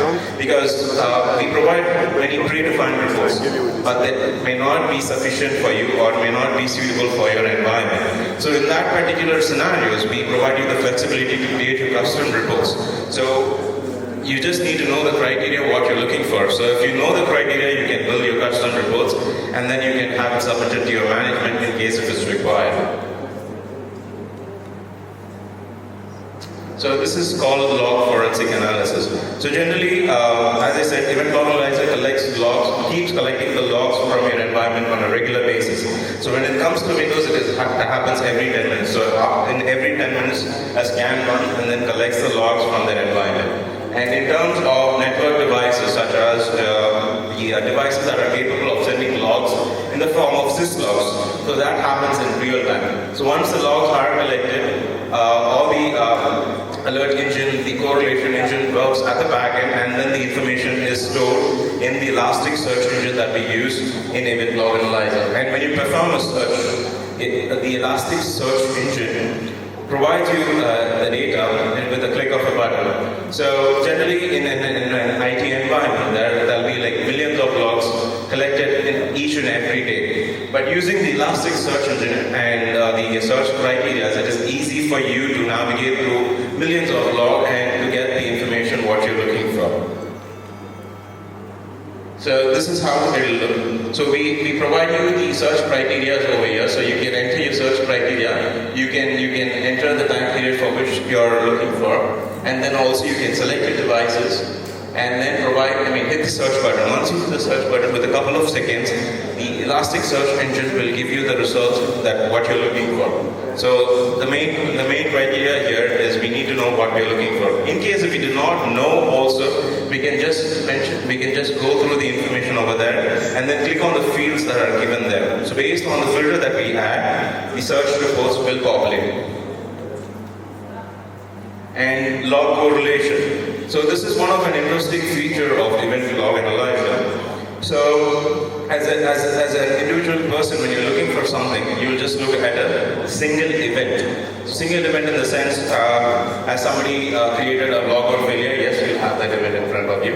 And has anybody changed the firewall rules? Yes, you'll have the event here. But on a big picture, if you see all these actions together, it make a sense. So consider there is a threat happening in your environment. So what happens here? They try to compromise the network device and then gain access into your environment, and then they make changes in your environment. So consider the situation. We have a Windows device and an extruder tries to log in. So he does not log in straight away.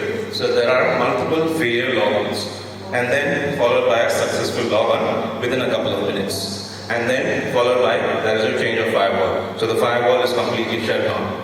So if you see all these events together, you have something. You can think that something wrong is happening in your environment. So you can create your own correlation rules and then have this implemented in your environment. So event log analyzer goes through all the information, captures the information, and it waits for the other action to happen. In case if the other action is captured by the product, an alert can be generated. So it is basically based on your requirement. So we also provide predefined correlation rules. So as ma'am asked, can we be notified in case of there's any ransomware activities? So we also have a correlation rule for such possible ransomware activities. So ransomware is nothing but an extruder gains access into your environment, installs a malicious software, and then file encryption happens. So event log analyzer goes through all this information and then creates a correlation rule and then gives you reports as this may be a possible ransomware activity. So in case if you have created enabled an alert for this ransomware activity rule, an alert will be immediately triggered so that immediate action can be taken on a specific event. So likewise, we can go ahead creating more rules based on our requirement. So here is an example. So an external attacker tries to gain access into an environment. So first of all, he creates a VPN logon. So that is followed by multiple failure logons and then followed by a successful logon. And then an IP is assigned to the particular attacker. He gains access into your environment, and then there we go. So your system is compromised. So this is just an example. So we can know what is happening at the back end. So once we correlate all these events, we will know what's happening in the environment and the timeline of the events. So over here, this is one of the correlation rule, which tells you a suspicious software has been installed. And once after it's installed, we have a series of events. So once we click on these details, the event information will be known. So the time of event, who was the user who installed the software, and what are the actions performed by them. So this is the timeline of events of the correlation report. So yeah, so apart from Windows, as I said, event log analyzer is capable of collecting logs from your firewalls, your routers, your switches, and so on. And also the thing is, we can enable alerts as and when required, because firewall changes do not happen on a day-to-day basis. And also in a proper organization, you need authorization to change the firewall rules. So it does not happen on a day-to-day basis. So in case if that particular event happens, and if the administrator or the IT admin needs to be notified, we can make sure that the product sends an alert whenever there is a configuration rule, or if there's any false firewall logon rules happening. So here, it says here. So multiple denied connection and attacker tries to breach the firewall, and log360 Log 360 identifies that and provides you an alert stating that something is happening with the firewall and the administrator needs to take action on that. So these are the other solutions that can be, the logs can be collected from. So first of all, the IIS web server, the Apache web server, your SQL database service, and your vulnerability scanners. So if you have any vulnerability scanners in your environment, you can integrate them. That is, the supported vulnerability scanners can be integrated with Event Log Analyzer, and you can run reports for the same. So like I said, SQL auditing is one of the key features of Event Log Analyzer, which gives you an insight about your database auditing. Because, for instance, a database is not created on a day-to-day basis, or any changes made to the schema is not done on a day-to-day basis. If you need to audit them, or if you need to if you need to follow the compliance and you need to provide the reports for the auditing changes that are happening in your database, you can use this product to audit your database in your environment. So the supported database are MS SQL database, MySQL database, and Oracle database. So moving forward, there is another feature with Event Log Analyzer is called Threat Intelligence. So Threat Intelligence is nothing but downloading threat feeds from the threat sources. So what this threat feeds does is, in case if there is any connection or if there's any request from a malicious URL or an IP address which is blacklisted globally, you'll be notified. Because when it comes to security, anything can happen. So in order to protect your environment, you can use this particular feature, and this is actually comes within the product, and you need not configure anything. So the product downloads the threat feeds from the threat service, that is the trusted threat service, and it compares the logs on a day-to-day basis, and in case if the IP matches the blacklisted IP address, an alert is triggered. So this is the one that I was talking about, sticks and taxi threat feeds. And also the thing is, if you have subscribed to any other threat feed service, you can also have them integrated using the Event Log Analyzer solution. And moving on, there is another feature called as Advanced Threat Analytics. So this gives you more insight about the threat that's the threat that is happening in your environment. So this gives you more insight in the sense it gives you the geographical location of the threat in case if there's any contact with your environment. So this gives you also a reputation score, as in how malicious or how threatful this particular blacklisted IP source or URL is. So this particular feature is more informative when it comes to security, and it gives you more insight about the blacklisted IP address or the threat. And like I was talking earlier, so Event Log Analyzer notifies you in the form of an alert. So it should not it should not only provide you alerts, it should also tell you what is the status of the alert. So for that particular reason, we have an incident management tool wherein it tells you the status of an alert. So you see here, so this you can add an alert to an incident and you can check the status of the event if the administrator has taken action on that specific alert or not.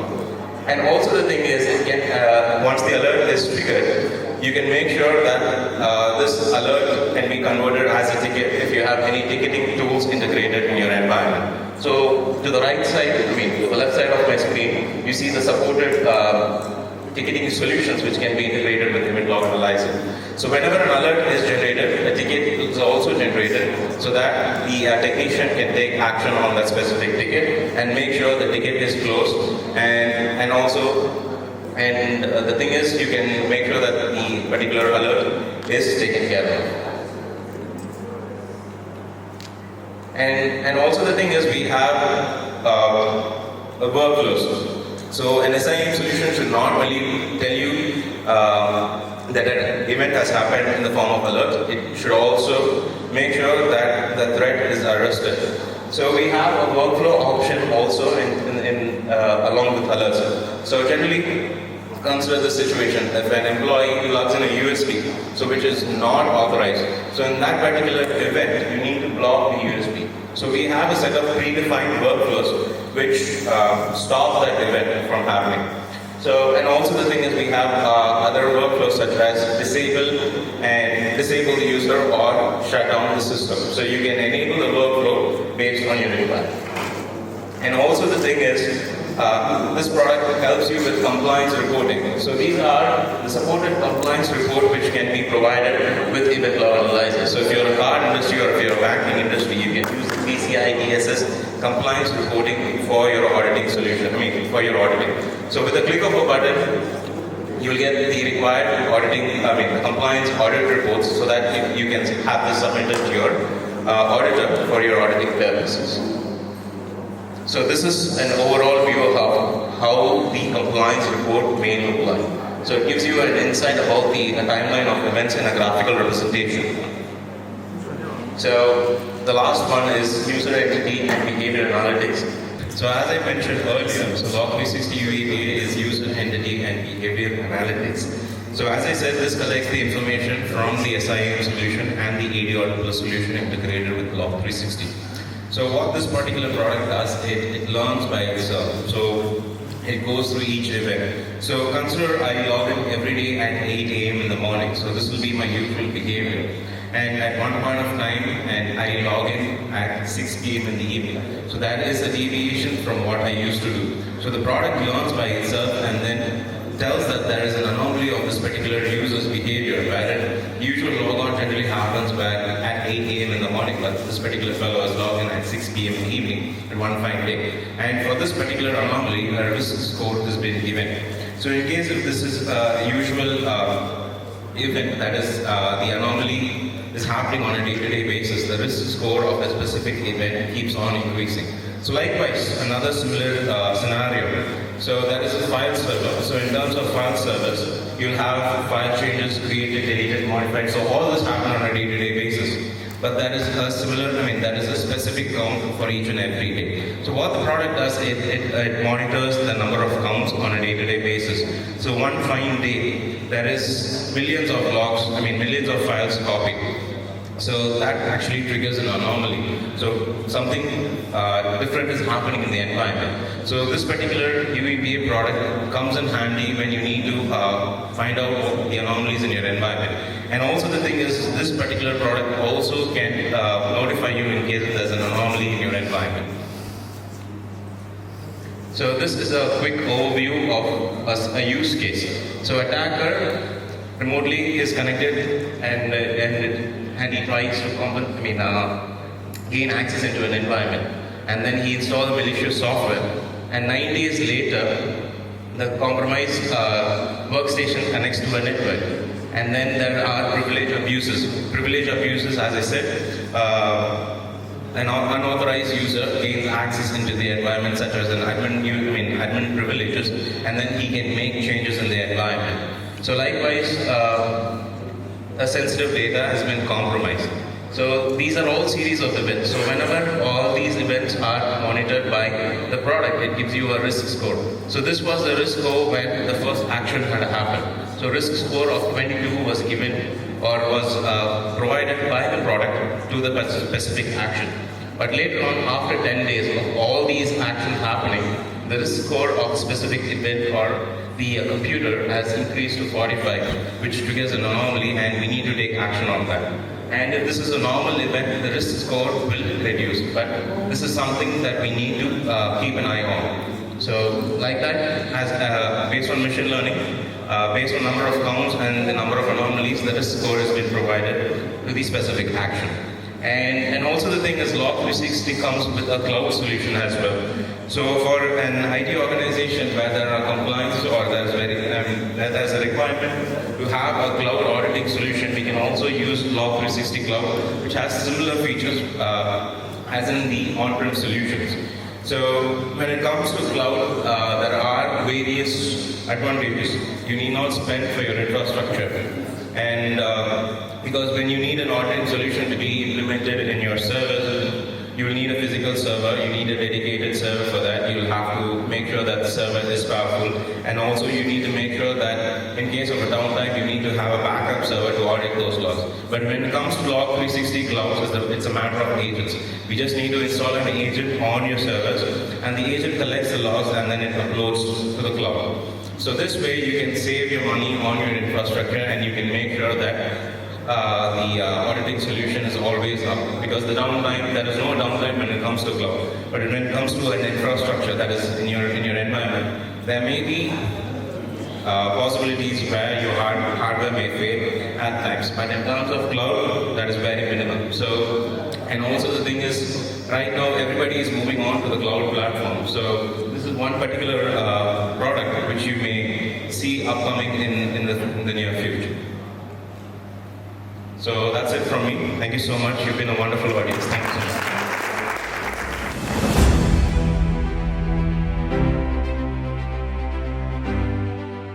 Hello everyone. Hi. Thank you so much for coming out today. I don't know if it's telling in my voice, but it's been a huge success for Tranter ITCON ManageEngine on this annual seminar that we've done in Lagos and Abuja. We've put in a lot of work. We were so excited to be relaunching the 7th annual seminars after the pandemic came and knocked us off our annual activities for clients, prospects, and resellers. So we're happy to be back on. So that's a big one. And it's very important for us because these kind of engagements give an opportunity for you to see deeper into the solution, meet the brains and faces behind ManageEngine awareness and understanding, straight from head office down to Nigeria. This is something that we take seriously, so super happy to be back on that.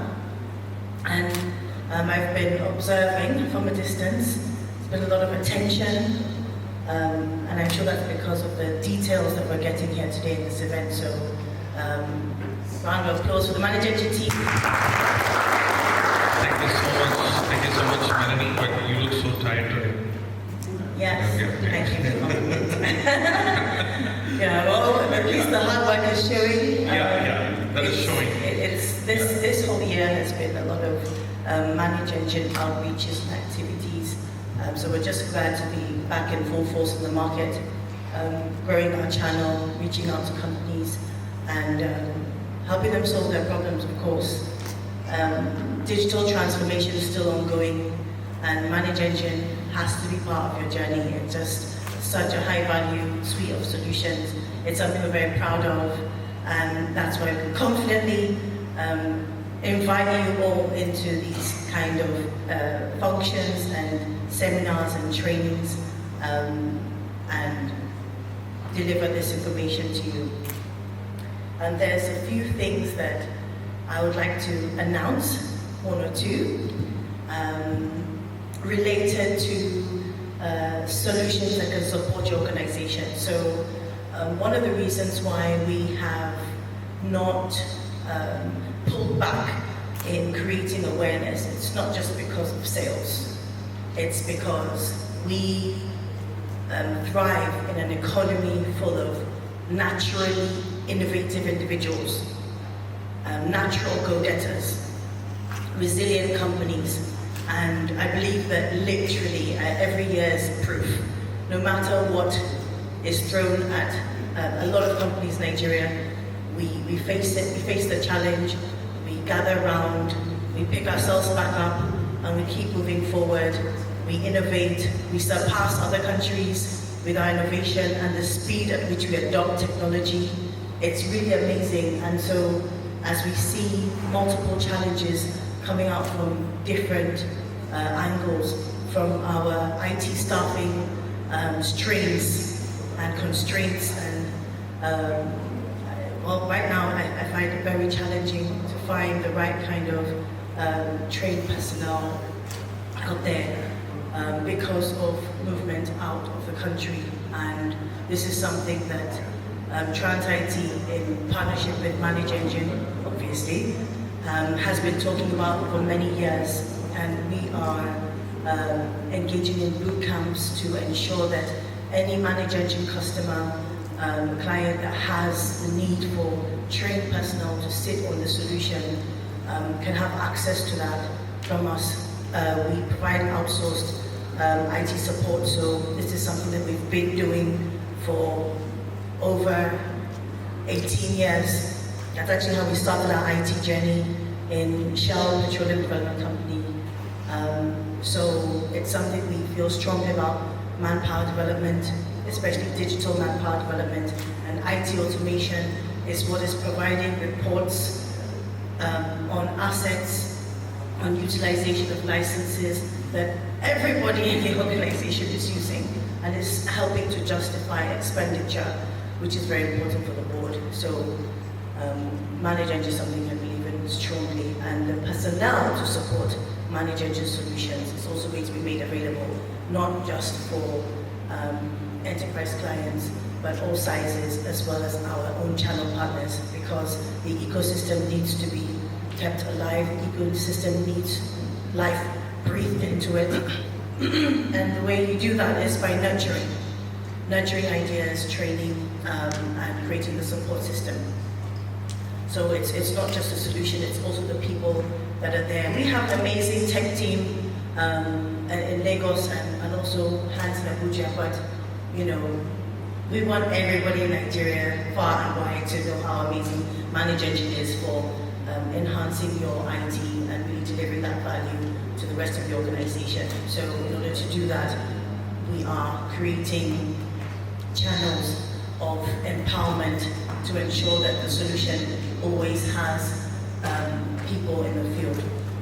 And a spin-off of that, if I could just mention this, is a new product that we have called Bullseye.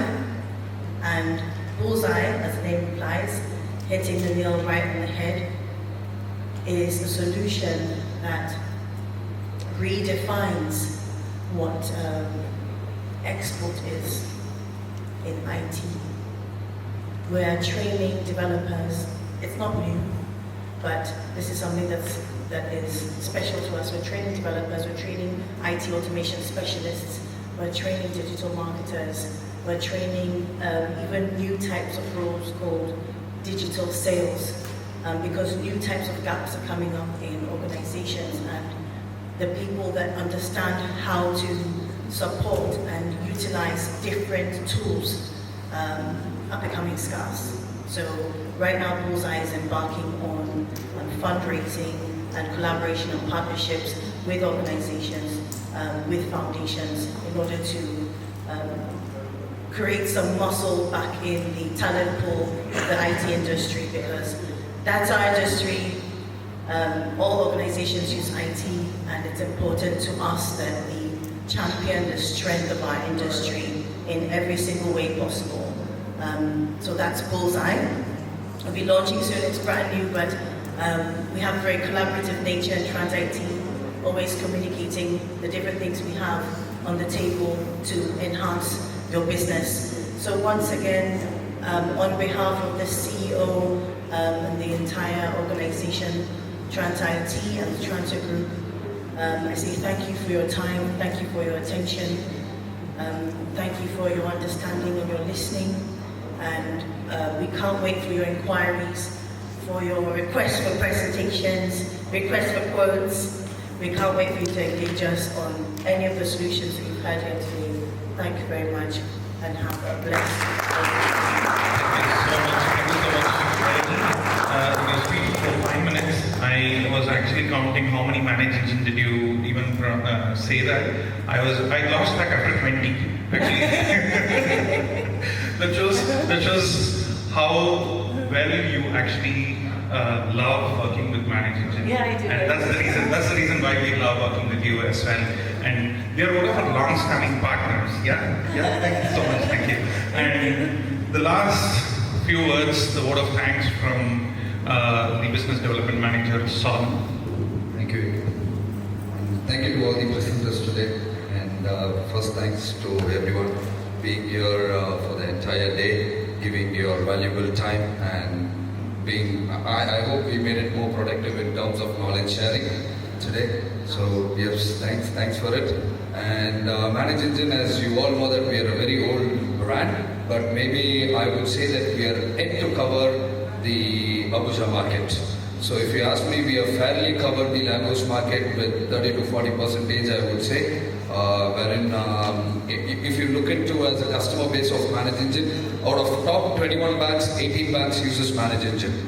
So we are very much there, and as a brand, we not just focus on banking as well. Our product can provide serve support and services to even any industries talking with manufacturing, hospitalities, education, institutions, and so on.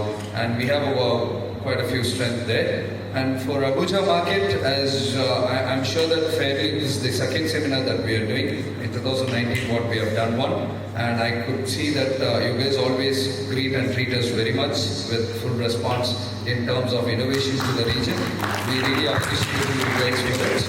And there are many more to come, and you guys are keep seeing us in the market where Abuja has been got eye of ManageEngine, I would say. So pretty much you guys are going to be there, and we have a lovely partner and a strong partner with us through Tranter IT, and there has been a lot of channel that we are developing within them, where other local businesses that we are trying to focus, where they are getting in hands with other local resellers as well to help their clients in the region. So with that being said, I thank you one and all for giving your time today, and we'll meet next year soon. Thank you so much. Thank you so much, Baba.